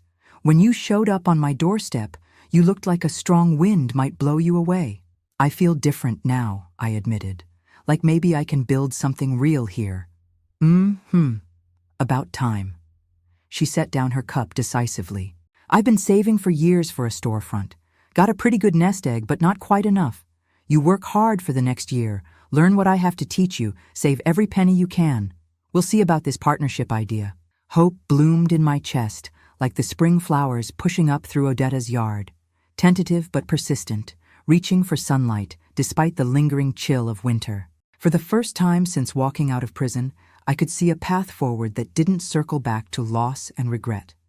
I threw myself into work with renewed purpose, taking on extra projects, staying up late to finish rush orders, absorbing everything Odetta could teach me about running a small business. I opened a savings account with my first official ID since prison, a Tennessee non-driver's ID that made me feel like a real person again. Every week, I put away a little something toward my dream, watching the balance grow dollar by hard-earned dollar. Slowly, almost imperceptibly, Memphis began to feel less like a temporary refuge and more like home. I made friends at church, was invited to Sunday dinners, learned my way around the neighborhood without having to ask for directions. The constant weight of being an ex-con didn't disappear, but it became lighter, easier to carry. "You need to get out more," Odetta declared one Friday evening as we finished the week's orders. "All you do is work and sleep and go to church. You're young still, should be having some fun." I laughed, threading a needle for some delicate hand stitching. "I'm 34, Odetta, not exactly a spring chicken." 34 ain't dead, girl. My church is having a social tomorrow night. Plenty of nice folks there, some of them men who could use a good woman in their lives. The needle pricked my finger, a bright bead of blood welling up. "I'm not interested in men," I said sharply, sucking the wounded digit. "Had my fill of that particular trouble." Odetta raised an eyebrow, but didn't push. "Not all men are like your Billy. But that's fine. Come for the music and the food then. Do you good to remember there's more to life than work." I went to the social to please her, wearing a dress I'd made myself from remnant fabric, a simple blue cotton with white piping that brought out the color in my eyes. I sat in a corner of the church hall, watching couples dance to a small band, picking at a plate of fried chicken and potato salad, feeling awkward and out of place despite Odetta's attempts to introduce me around. "Mary Jean, meet Walter Simmons. Walter's our deacon and the best electrician in Orange Mound." Walter was a dignified man in his 50s, with silver threading his dark hair and kind eyes behind wire-rimmed glasses. He shook my hand with a gentle firmness. "Miss Odetta tells me you're quite the seamstress." "I get by," I said, uncomfortable with praise. "She's being modest," Odetta interjected. "Girl could sew a wedding dress fit for a queen with her eyes closed. You should see what she did with Reverend's wife's Easter outfit. Took an old dress from 1962 and made it look like it came straight from a magazine." Walter smiled. "Sounds like a real talent. My daughter's getting married this fall. Been worried sick about finding someone to alter her dress. She found one at a consignment shop, beautiful but 3 sizes too big. Maybe you ladies could help." Before I could answer, Odetta was already scheduling an appointment, practical as always when it came to business. Walter chatted with me a while longer, about the neighborhood, about good places to find fabric downtown, about his work as an electrician. There was nothing romantic in his manner, just friendly interest, but it had been so long since a man had spoken to me like a normal human being that I found myself tongue-tied and awkward. Later, as we walked home under a canopy of stars, Odetta nudged me with her elbow. "See? Was that so terrible? Talking to a man who ain't looking to use you or hurt you?" "It was strange," I admitted, "like I've forgotten how to have a normal conversation." "You'll remember," she assured me, "just like you remembered how to live outside those walls. One day at a time, one step forward." She was right, as she so often was. If I could rebuild my ability to work, to contribute, to plan for a future, maybe I could also rebuild my ability to trust, to connect with others, to be fully human again after years of being treated as less. That night, lying on the pull-out couch that had been my bed for nearly 8 months, I thought about everything that had happened since I'd left my small town in Mississippi. I'd lost my home, confronted the reality of Billy's betrayal, started over with nothing but a cardboard box of possessions and the skills in my hands. It had been the hardest year of my life outside prison, and yet also, strangely, the most hopeful. If I couldn't get my house back, I whispered to the darkness, I'd build myself a new one, not with bricks, with strength. I need to ask you something important now. Many of us have had to start over, maybe not from prison, but from a divorce, a job loss, a health crisis, or moving to a new place where we knew no one. If you've ever had to rebuild your life from the ground up, I'd love to hear about it. What gave you the strength to keep going? What was the hardest part? Please share your story in the comments. Sometimes knowing we're not alone in our struggles is exactly what we need to take the next step forward. Now let me tell you what happened next in my journey. The next 3 years passed in a blur of hard work, small triumphs, and gradual healing. True to our plan, Odetta and I saved every extra penny toward opening a proper shop. I moved from her pull-out couch to a small room we converted from a storage space, finally having a corner of the world to call my own again. It wasn't much, just enough space for a twin bed, a nightstand, and a second-hand dresser. But it was mine, earned through honest work and decorated with the few treasures I'd begun to collect. A blue glass vase found at a church rummage sale, a patchwork pillow sewn from scraps of my favorite projects, a framed photograph of my parents that Mrs. Winters had sent after I wrote to tell her where I'd landed. By 1986, our dream began to take tangible shape. We found a small storefront on a corner, 2 blocks from Odetta's house, previously a beauty parlor that had gone out of business. The rent was reasonable. The space included a back room that could serve as our workshop, and large front windows would showcase our creations. Using our combined savings plus a small loan from Odetta's church credit union, we signed a 2-year lease and opened Stitch in Time, a name I'd thought of one night while reading a book of Proverbs Mama had loved. Those early months were terrifying and exhilarating in equal measure. Some days the bell above the door hardly rang at all. Other days we'd be swamped with customers bringing everything from torn work uniforms to bridal gowns. We learned to weather the feast or famine nature of small business, to stretch dollars during lean times, to save during plenty.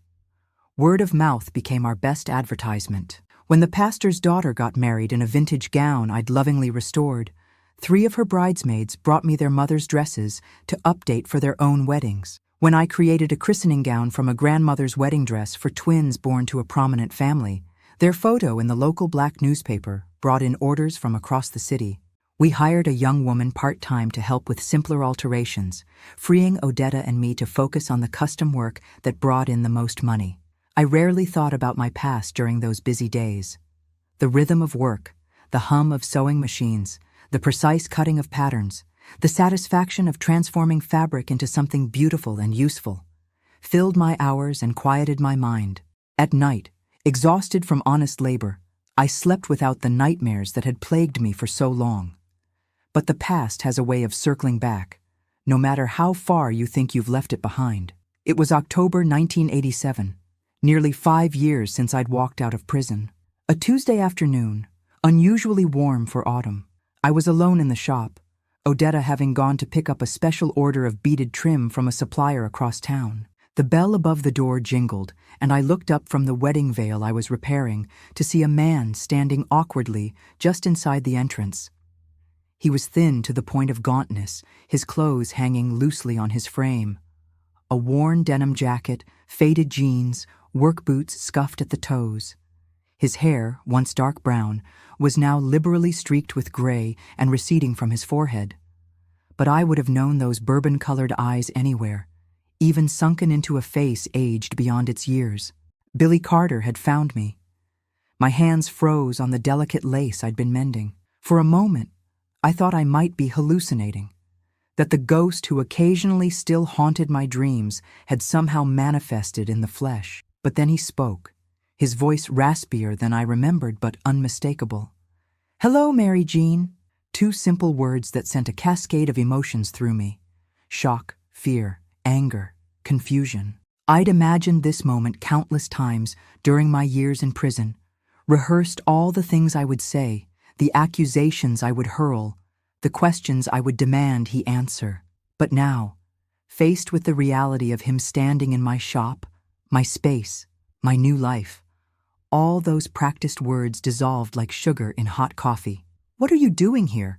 I finally managed, my voice steadier than I felt. He shuffled forward a few steps, then stopped, seeming to sense my discomfort. "Took me a while to find you. Went back to Mississippi first. Mrs. Winters told me you'd gone to Memphis, but didn't know where exactly." "That doesn't answer my question."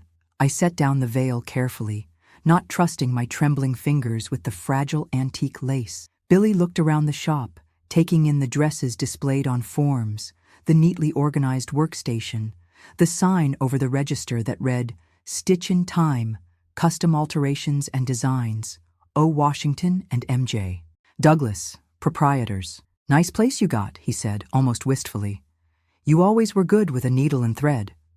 Billy. My voice hardened. Why are you here? He met my eyes then, and what I saw there wasn't the charm that had once dazzled me, nor the calculation that had replaced it. Instead, there was something like defeat. I'm sick, Mary Jean. Cancer. Doctors say it's in my liver, my lungs, spreading fast. He gestured vaguely at his thin frame. Can't work anymore. Rebecca left, took the kids to her mother's in Alabama. My first thought, shocking in its clarity. Good. Let him suffer. Let him know what it feels like to lose everything. The vindictiveness of that thought, so foreign to how Mama had raised me, startled me back to my senses. Whatever Billy had done, whatever pain he had caused me, taking pleasure in his suffering, wouldn't heal my wounds. It would only make them fester in a different way. I'm sorry to hear that, I said, and was surprised to find I meant it, at least partly. But that still doesn't explain why you're in my shop. He shuffled his feet, looking down at the worn linoleum. I need a place to stay, just for a while, till I can figure something out. I tried going to my brother in Georgia, but he's got his own troubles. And the house in Mississippi. He trailed off.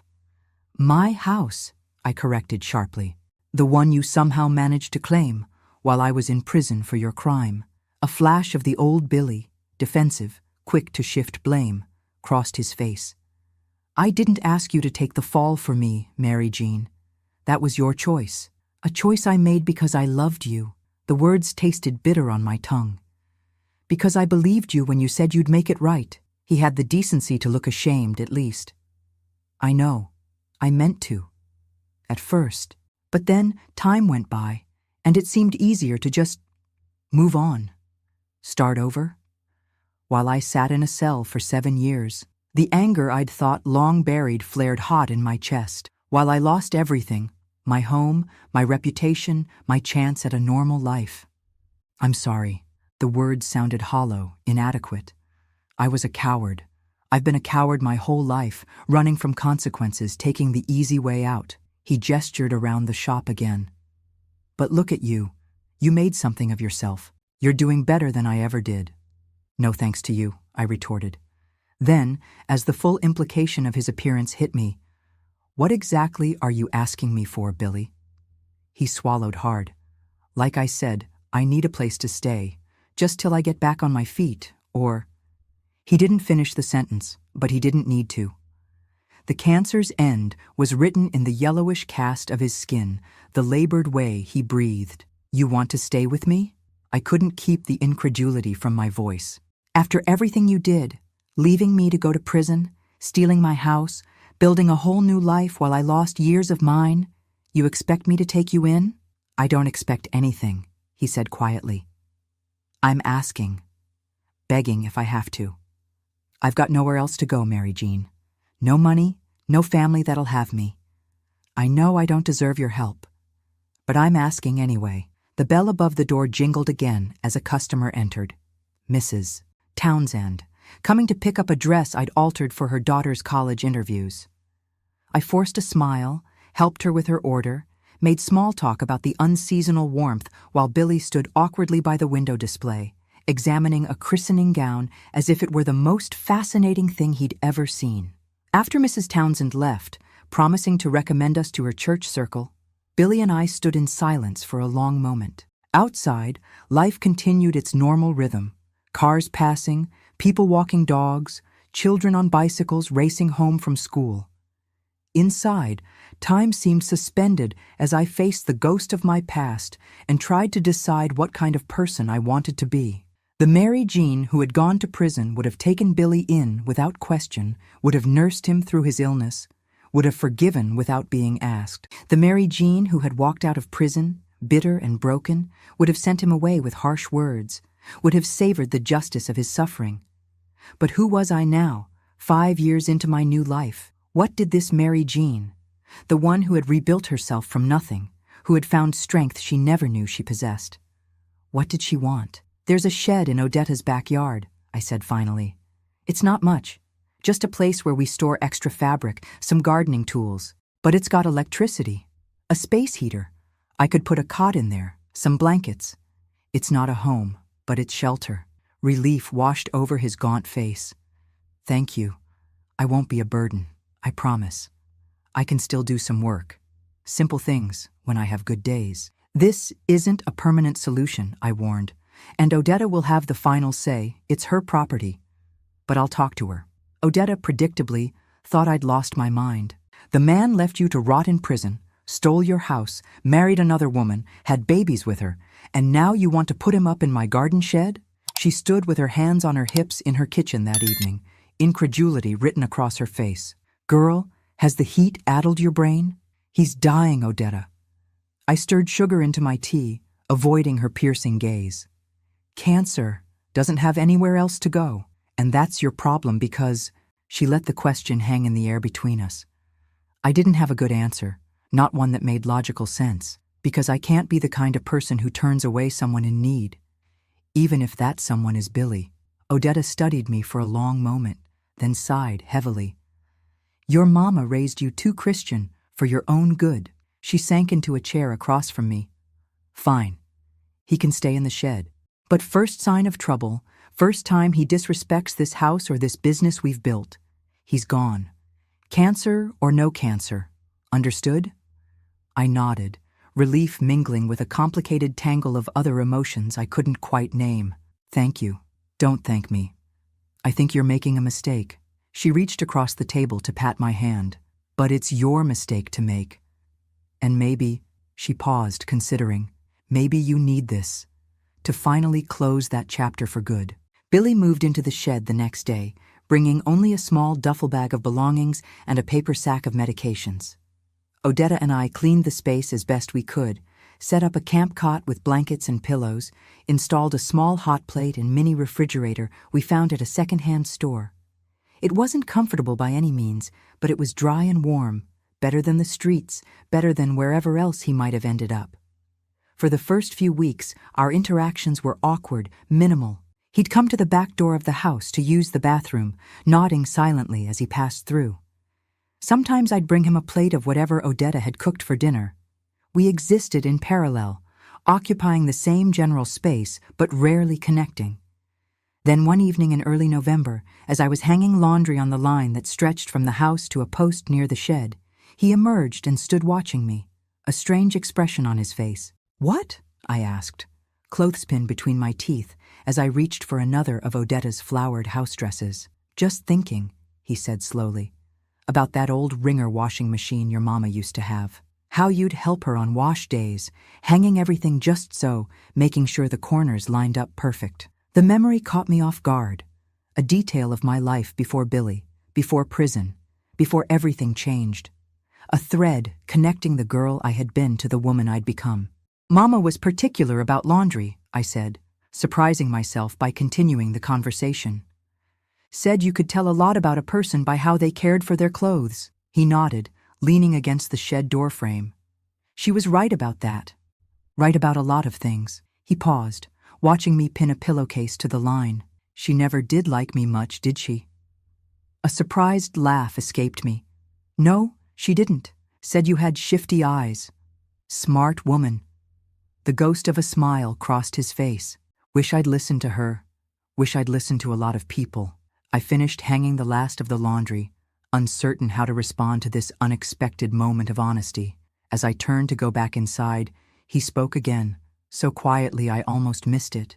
I planned the whole thing, you know. The robbery. Getting you to take the blame if things went wrong. Had it mapped out before I ever met you. I froze. The empty laundry basket clutched against my chest like a shield. What? He looked up at the darkening sky, unable to meet my eyes. I'd been in trouble before. Other states, other names. Was running from a warrant in Tennessee when my car really did break down in your town. When I saw you at that picnic, so pretty and trusting, living in that house all by yourself, it seemed like Providence. His voice cracked slightly. I knew a girl like you would do anything for love, including take the fall if things went bad. The basket dropped from my suddenly nerveless fingers. All these years, I'd believed our meeting was chance, our love real, at least in the beginning. To hear that it had all been calculated, that I had been chosen specifically for my naivety and devotion, that the entire relationship had been built on a foundation of lies. It staggered me. "Why are you telling me this now?" I managed to ask, my throat tight with unshed tears. Billy finally met my gaze, his bourbon eyes clouded with something that might have been regret. "Because I'm dying, Mary Jean, and I don't want to go with this weight still on my soul. I need you to know the truth. Need you to hear me say that I'm sorry. Not that it changes anything. But I am. More sorry than I've ever been about anything in my miserable life." I stood there in the gathering twilight, the November chill seeping through my thin sweater, looking at the broken shell of the man who had once been the center of my world. The man I had loved enough to sacrifice my freedom for. The man who had planned all along to use that love against me. And in that moment, something shifted inside me. A final letting go of whatever lingering attachment I might still have harbored, whatever questions still needed answering. The truth hadn't set me free. I'd already done that for myself, one painful step at a time. But the truth did release me from the last invisible tether binding me to my past. "I already knew," I said softly. His head jerked up in surprise. "What? Maybe not the specifics. Maybe not that you planned it from the very beginning. But I knew, Billy. Deep down, I always knew you meant for me to take the blame. I just didn't want to admit it, even to myself." "Then why?" He gestured at the shed, at the evidence of the care I'd taken despite everything.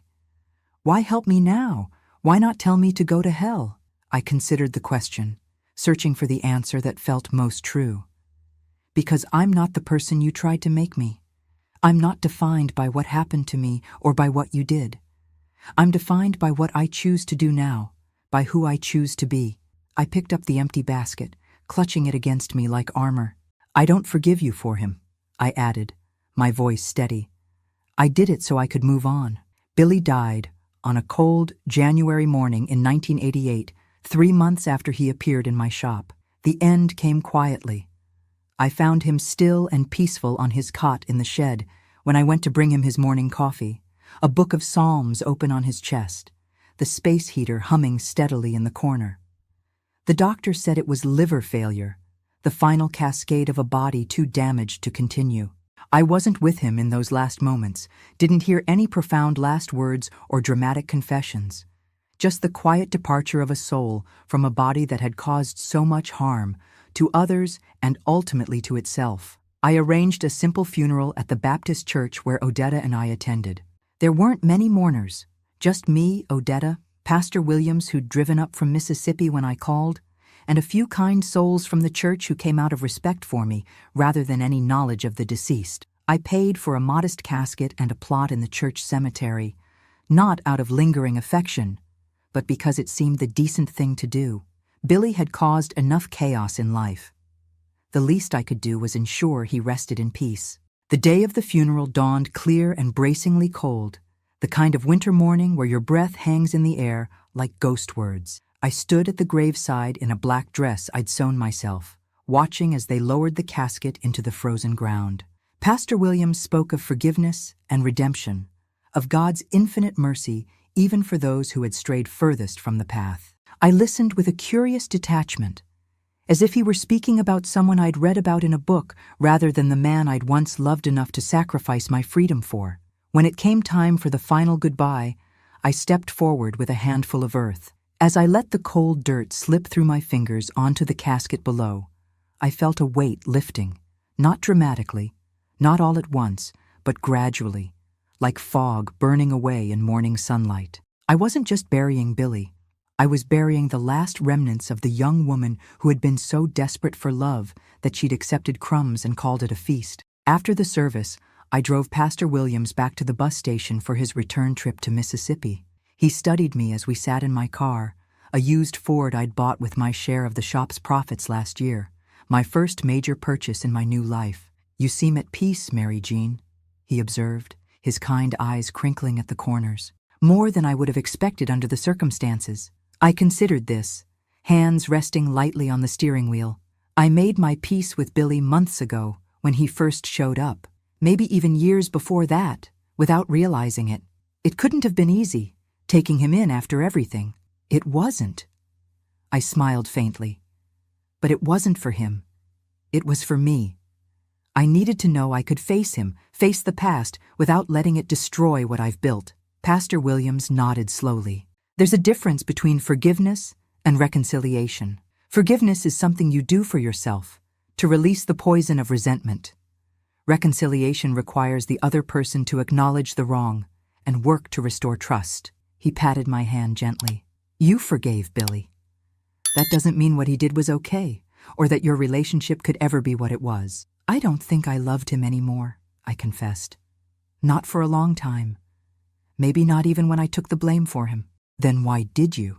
The question hung between us, one I'd asked myself countless times over the years. I think I was in love with the idea of being loved, of being chosen. My whole life, I'd been the one who stayed behind, who sacrificed, who put others first. Billy was the first person who seemed to put me first, to see me as special. I shook my head at my younger self's naivety. Of course, now I know that was just another manipulation. But at the time, you acted out of love, Pastor Williams finished.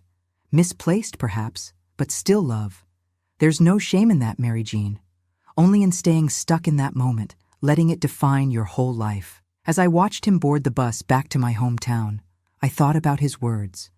For so many years, I had allowed myself to be defined by what happened with Billy, by the crime, by the prison sentence, by the betrayal.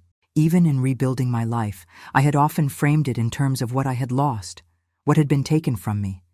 But standing there in the cold January sunshine, I suddenly saw my story differently. Yes, I had lost 7 years to prison, but I had also found strength I never knew I possessed. I had built a business, formed a partnership, created a life that was genuinely mine. The Mary Jean who had fallen for Billy's charms at the Founders' Day picnic all those years ago could never have imagined owning a shop, driving her own car, making decisions without seeking anyone else's approval. Prison had taken much from me, but it had also stripped away the layers of people-pleasing and insecurity that had made me such an easy target. I drove back to the shop that afternoon, where Odetta had kept things running during the funeral. The familiar bell jingled as I pushed open the door, greeted by the comforting sense of fabric and thread and the gentle hum of sewing machines from the back room. There she is, Odetta called, looking up from where she was helping a young bride-to-be try on a gown we'd been altering. Everything go okay? I nodded, hanging up my coat, as well as could be expected. The bride, Jennifer, I remembered, smiled sympathetically. Odetta mentioned you lost someone close to you. I'm sorry for your loss. The word struck me as oddly misplaced. Billy hadn't been close to me. Not really. Not even when we were married. There had always been that gulf between us.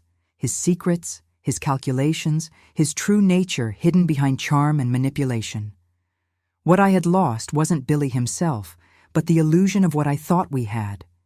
And that loss had happened long before he drew his final breath in the garden shed. Thank you, I said simply, because it was easier than explaining.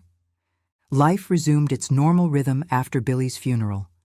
I threw myself back into work with renewed energy, taking on more challenging projects, experimenting with designs of my own rather than just altering others' creations. Our little shop thrived, developing a reputation across Memphis for quality and creativity that brought customers from neighborhoods far more affluent than Orange Mound. Spring arrived with a riot of dogwoods and azaleas, transforming Odetta's yard into a wonderland of pink and white blossoms. We cleaned out the shed where Billy had spent his final months, donating his few possessions to the church charity store, scrubbing away any lingering traces of illness and death. By summer, the space had been converted back to its original purpose, storing fabric, housing garden tools, occasionally serving as a quiet retreat when one of us needed space to think. It was during one of these moments of solitude, sitting on an overturned crate in the shed with swatches of fabric spread around me for a particularly challenging wedding ensemble,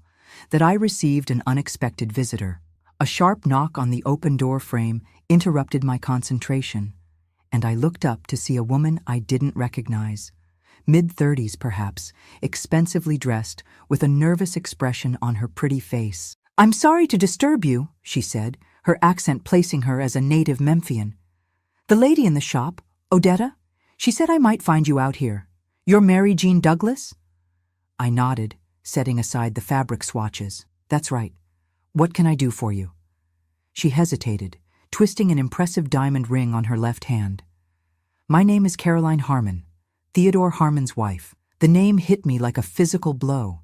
Teddy Harmon, the man Billy and his friends had attempted to rob, the man whose injury had set in motion the chain of events that sent me to prison. I hadn't heard that name spoken aloud in years. "Mrs. Harmon," I managed, my throat suddenly dry. "Please come in, or we can go into the house if you'd be more comfortable." "Here is fine." She remained standing in the doorway, as if unsure whether to advance or retreat. "I won't take much of your time. When I heard that Billy Carter had passed away and that you were here in Memphis, I felt like I needed to see you." "How did you find me?" I asked, genuinely curious. "Pastor Williams." She smiled faintly. "My mother attends his church now. Small-town connections, you know how it is." I did know. In the world I'd come from, everyone was connected by an invisible web of relations and histories, rumors and recollections, impossible to escape even across state lines. But what I couldn't understand was why Teddy Harmon's wife would seek me out after all these years. "Mrs. Harmon." "Caroline, please." "Caroline, I'm not sure what to say. What happened to your husband was terrible. I didn't know what Billy was planning, but I did lie to protect him afterward, and for that, I'm truly sorry." She shook her head quickly. "That's not why I'm here. I'm not looking for apologies. I'm here because—" She took a deep breath. "Because Teddy wasn't innocent in all of this. And I think you deserve to know the truth, now that Billy's gone." My hands stilled on the fabric in my lap. "I don't understand." Caroline stepped fully into the shed then, lowering herself onto another crate near mine. "Teddy and Billy knew each other before that night. They'd been running small-time cons together for months. Insurance scams, mostly. Nothing violent. The robbery was supposed to be staged. Make it look like Teddy had been attacked, claim the insurance money, split it 3 ways. But something went wrong. Teddy got nervous, pulled out his shotgun for real. Things escalated. The world seemed to tilt sideways as I tried to process this new information. Billy never told me any of this. Not even at the end, when he was confessing everything else. "Teddy swore him to secrecy," Caroline explained. "Made it part of their deal. After Teddy recovered, he felt guilty about you taking the fall. Tried to recant his statement, say he couldn't be sure it was Billy after all, but the DA wouldn't budge. Said they had your confession." "I admitted to lying about Billy's whereabouts," I said slowly. "That was true. I did lie to the sheriff. To protect someone you loved." Caroline nodded. "We all make choices for love, don't we? Even bad ones." She twisted her ring again. "Teddy and I separated last year. Too many secrets, too many schemes. But before he left, he made me promise that if I ever heard about you or Billy, I should try to make amends somehow." She reached into her handbag and withdrew an envelope, holding it out to me. "It's not much compared to what you lost, but Teddy wanted you to have it. A small attempt at restoration, he called it." I accepted the envelope with trembling hands, opening it to find a cashier's check for $20,000 and a brief note. "For the years taken, I'm sorry. Th. I can't accept this," I said automatically, trying to hand it back. Caroline refused with a gentle smile. "Please. Teddy's family has money, real money, not the kind he was always chasing with his schemes. This is from his trust fund. He wants you to have it, and honestly, so do I. Not to ease his conscience or buy your forgiveness, but because it's the right thing to do." After she left, I sat in the shed for a long time, the check and note resting in my lap like live things. $20,000. More money than I'd ever possessed at one time. More than enough for a down payment on a real home of my own, or to expand the business, or simply to provide security I'd never known. But the money itself felt almost secondary to the revelation that had accompanied it. Billy hadn't randomly targeted Teddy Harmon that night. It had been a scheme gone wrong, a betrayal upon betrayal, a tangled web in which I'd been an unwitting fly. I walked to the backyard's edge, where I could see across the neighboring yards all the way to the church steeple in the distance. Birds chattered in Odetta's peach tree, Cicadas hummed their summer song. A sprinkler whirled lazily in a nearby garden. Ordinary life, continuing as it always had. And I was part of it, standing firmly on ground I had earned through my own efforts, breathing free air, making choices that were truly mine. 7 years in prison, a lifetime of what might have beens. All because of men's games and lies, schemes and betrayals that had nothing to do with me except that I had been convenient, useful, disposable. I should have felt angry learning this, should have raged at the senseless waste, the needless suffering. Instead, I felt something unexpected: release. The circumstances of my imprisonment had always haunted me, a shadow hanging over even my brightest achievements. The unfairness of it had been a weight I carried, acknowledged or not. But now, knowing the full truth, that it had all been meaningless, a stupid plan gone wrong, not some grand injustice specifically targeted at me, somehow made it easier to finally set down that burden completely. I folded the check carefully, tucked it into my pocket, and walked back to the house where Odetta was preparing dinner. The familiar domestic scene, her humming as she chopped vegetables, the radio playing softly in the background, the table set for two as it had been countless evenings, felt suddenly precious in a new way. This was real. This was solid. This was a life built not on illusions or manipulations, but on honest work and genuine connection. That evening, I told Odetta everything Caroline had shared, showed her the check, asked her advice on what to do with it. "First thing," she said decisively, "you put half in the bank, emergency fund. Never know when you'll need it."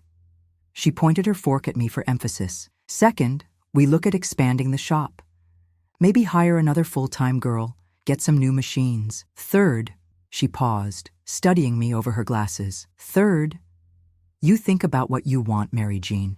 Not what you think you should want, or what would make practical sense. What would make your heart happy?" I considered the question seriously. I think I'd like to go back to school. Maybe take some business classes at the community college. Learn more about running a proper shop, not just getting by on instinct and your good advice." Odetta nodded approvingly. "That's a fine idea. You always did have a quick mind. Shame to waste it just because life took some detours." Later that night, I stood at the bedroom window of what had become my permanent room in Odetta's house, looking out at the shed where Billy had spent his final days. In the moonlight, it was just a simple structure: wood weathered by seasons, roof patched in places, door hanging slightly crooked on its hinges. Nothing special, nothing mysterious. Just a small outbuilding in a modest backyard in a working-class neighborhood in Memphis, Tennessee. A place where a chapter of my life had ended, making room for new beginnings. Maybe I lost 7 years, but I didn't lose myself. In fact, I found myself in those hard years, the real Mary Jean, not the eager-to-please girl who had disappeared into Billy Carter's shadow, not the broken woman who had walked out of prison with nothing but a cardboard box and a burning sense of injustice. The woman I had become was stronger than either of those previous versions, more genuinely me than I had ever been allowed to be before. The money from Teddy Harmon couldn't buy back those lost years. The truth Caroline shared couldn't erase the pain I had endured. The future stretched before me, unknown and uncertain as all futures are. But for the first time in my life, I faced that uncertainty with a quiet confidence born of surviving the worst and rebuilding from nothing. Whatever came next, I would face it as myself. Not as someone's wife or victim or project, but as Mary Jean Douglas, a woman who had learned the hard way that the only thing nobody can ever take from you is who you choose to be in your darkest moments. I closed the curtains on the moonlit yard and turned back to my small, neat room, the quilt I'd made myself spread across the bed, books stacked on the nightstand, a vase of fresh-cut zinnias from Odetta's garden brightening the dresser top. Not the life I had once dreamed of, certainly not the one I had expected, but somehow, improbably, wonderfully mine. It's been over 35 years since that night, when Billy Carter burst through our kitchen door with fear in his eyes and lies on his lips. 35 years of living, learning, falling, and getting back up again. I'm 72 now, with silver hair I no longer bother to color and hands that show every stitch I've ever sewn. My fingers aren't quite as nimble as they once were, arthritis making itself known on cold mornings, but they still know their way around a needle and thread better than most. I never did move out of Odetta's house, though I could have afforded to many times over. Instead, we added on a proper bedroom and bathroom for me at the back, overlooking the garden where the shed once stood. That little building came down years ago, replaced by a riot of rose bushes and a small stone bench where I like to sit in the evenings, watching fireflies blink like earthbound stars while the neighborhood settles into night. Odetta passed 5 years ago, peacefully in her sleep at the age of 87. She left me the house in her will, along with a note that made me laugh through my tears. "Stop paying rent, you stubborn woman. It's been your home for 30 years anyway." I miss her every day. Her practical wisdom, her no-nonsense approach to life's problems, her quiet faith that sustained us both through difficult times. She was more family to me than anyone connected by blood ever was. Our little shop, Stitch in Time, grew beyond anything we could have imagined back in those early days. That community college education I pursued with Teddy Harmon's money taught me about business plans and profit margins, marketing strategies, and inventory management. We expanded to a larger location on a busier street, hired more seamstresses, added bridal and formal wear to our alteration services. By the time Odetta retired, we had 8 employees and a reputation that brought customers from as far away as Nashville and Little Rock. I sold the business 5 years ago to Maria, a talented young woman who started as our apprentice right out of high school and worked her way up to manager. She's kept the name and the traditions, but added her own modern touch with a website and social media presence that brings in a younger clientele. I still go in a few days a week, handling the special vintage restorations that have always been my favorite projects. There's something deeply satisfying about taking a garment that has been treasured for generations and giving it new life for the next wearing. Life has a funny way of coming full circle, if you live long enough to see it. 3 years after Billy died, Walter Simmons, the kind deacon who'd first approached me at the church social about his daughter's wedding dress, asked me to dinner. I refused at first, still too raw from everything that had happened, still unwilling to risk my heart or my hard-won independence. But Walter was patient, content to build a friendship that gradually, cautiously bloomed into something more. We never married. Neither of us wanted that kind of formal arrangement after our first marriages had ended so painfully. His wife had died young of breast cancer, leaving him to raise their daughter alone. But for 22 years, until his passing in 2010, we shared our lives in all the ways that mattered. Sunday dinners at my place or his. Long drives through the Tennessee countryside when the fall colors were at their peak. Quiet evenings reading in companionable silence, his socked feet resting against mine on the ottoman. A love built not on desperate need or manipulation, but on mutual respect and genuine affection. "You're the strongest woman I've ever known," he told me once, as we sat on the porch of a cabin we'd rented in the Smoky Mountains. "Most folks would have been bitter to the core after what you went through, but you turned it into something beautiful." I don't know about beautiful, but I did make peace with my past. The prison years no longer feel like a black hole in the timeline of my life, but rather a crucible where the real me was formed. Without those hard years, would I have found the strength and determination that built my business? Would I have learned to value my independence, to trust my own judgment, to recognize genuine kindness when it was offered? I can't say for certain. All I know is that we are shaped by every experience, every choice, every hardship and blessing that comes our way. The question is whether we allow those experiences to define us or refine us. I've never returned to Mississippi, though I've had opportunities. Mrs. Winters wrote faithfully until her passing, keeping me updated on town happenings and how my old house changed hands several times after Billy died. Pastor William still calls every Christmas, his voice a bit shakier each year, but his spirit undimmed by time. My brothers and I reconnected at Daddy's funeral, and we exchanged cards on birthdays and holidays, but the distance, both geographical and emotional, remains too great for anything deeper. Some wounds heal completely, leaving barely a scar to mark their existence. Others heal enough for us to continue living, to find joy and purpose, despite the occasional twinge when the weather changes or a memory catches us unawares.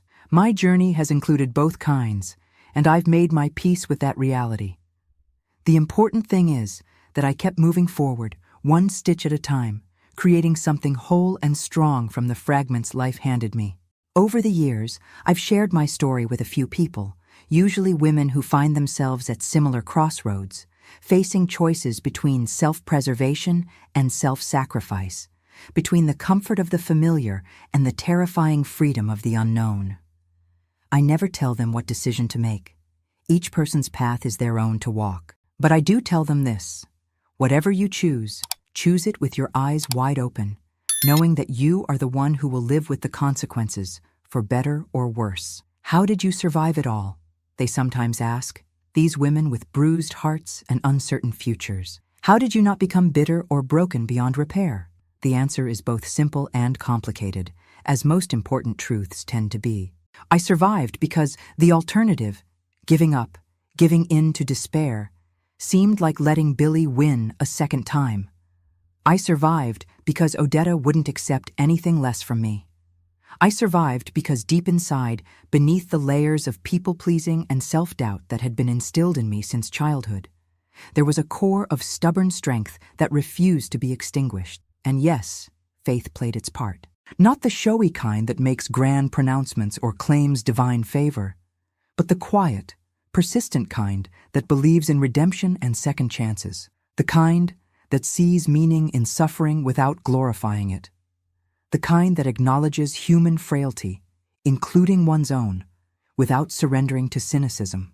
The kind my mama taught me on those nights when she brushed my hair and reminded me of my worth in God's eyes, if not always in my own. When I look back over the winding path of my 72 years, I see a journey marked by unexpected detours and painful falls, but also by moments of profound grace and ordinary miracles. The prison years were not the end of my story, as I once feared they might be, but merely a difficult chapter in a much longer narrative. What matters most is not what happened to me, but what I chose to do with it. How I picked up the scattered pieces and stitched them together into something sturdy enough to build a life upon. Freedom, I've learned, isn't just about being able to walk out of prison gates or escape a bad marriage. It's about living authentically, making choices based on your own values rather than others' expectations. It's about forgiving, not to excuse wrong actions, but to release yourself from the burden of carrying anger and resentment. It's about recognizing your own worth, not as something bestowed by others' approval, but as your birthright as a human being. Life doesn't come with guarantees or perfect resolutions. There is no neat, happy ending where all wrongs are righted, all losses restored, all questions answered. I never got back those 7 years in prison. Never had the children I once dreamed of. Never received an official apology from the justice system that failed me. The house my grandmother left me still stands in Mississippi, occupied by strangers who know nothing of its history or what it once meant to a young woman who believed in love and second chances. But here's what I did get: a life of meaning and purpose, built with my own hands. Deep friendships that sustained me through dark times. Work that brought beauty and joy to others while providing for my needs. Love that came unexpectedly in middle age, all the sweeter for being based on truth rather than illusion. And perhaps most precious of all, the knowledge that I am stronger than any circumstance life can throw at me. I may be 72, but I'm finally living free. Free from the need to please others at my own expense. Free from the shadow of what happened all those years ago. Free to be simply Mary Jean, with all my flaws and strengths, my scars and my wisdom. It's not the life I would have chosen as that young woman at the Founders' Day picnic, dazzled by Billy Carter's bourbon eyes and easy charm. But it's a good life, a worthy life, one I've stitched together with patience and care from materials that once seemed too damaged to salvage. And isn't that the most American story of all? The belief in second chances, in fresh starts, in the possibility of reinvention. The faith that hard work and perseverance can overcome even the most daunting obstacles. The conviction that one's past need not determine one's future. These values run through our national narrative like golden threads in a patchwork quilt, binding together countless individual stories of struggle and triumph, loss and recovery, falling and rising again. My story is just one small square in that vast American quilt, a simple pattern of ordinary courage, nothing particularly special or noteworthy. But it's mine, every stitch of it, from the crooked seams of my early mistakes to the stronger, more confident hand of my later years. And if sharing it helps even one person find the courage to face their own struggles, to believe in the possibility of rebuilding after devastation, then perhaps those 7 years behind bars served a purpose I could never have imagined at the time. Before I say goodbye today, I want to share something important. I know this story might seem distant from your reality, but it carries lessons we can all appreciate. If you felt a connection with what I've shared, consider subscribing to the channel. Not out of obligation, but because here we've created a space where stories like this can be told with honesty and respect. Each week, I bring new reflections that might bring a moment of clarity to your day. Don't feel pressured. This channel will be here when you need a friendly word or a different perspective. And if this story touched you somehow, leave a comment sharing which part resonated most with your experience. Your words might be exactly what someone needs to read today. Thank you for being here with me, and I hope to see you again in the next story. Life is short, even when it spans 70+ years. Whatever your journey has been so far, whether smooth or rocky, blessed or challenging, I hope you'll face what comes next with the knowledge that you are stronger than you think, that wounds can become wisdom, that what others take from you can never diminish who you truly are inside, and that it's never too late to pick up the scattered pieces of your dreams and stitch them into something new and beautiful, something uniquely yours, something that tells the world, here I am, still standing, still creating, still believing in the possibility of better days ahead. That, my friends, is what it means to live truly free.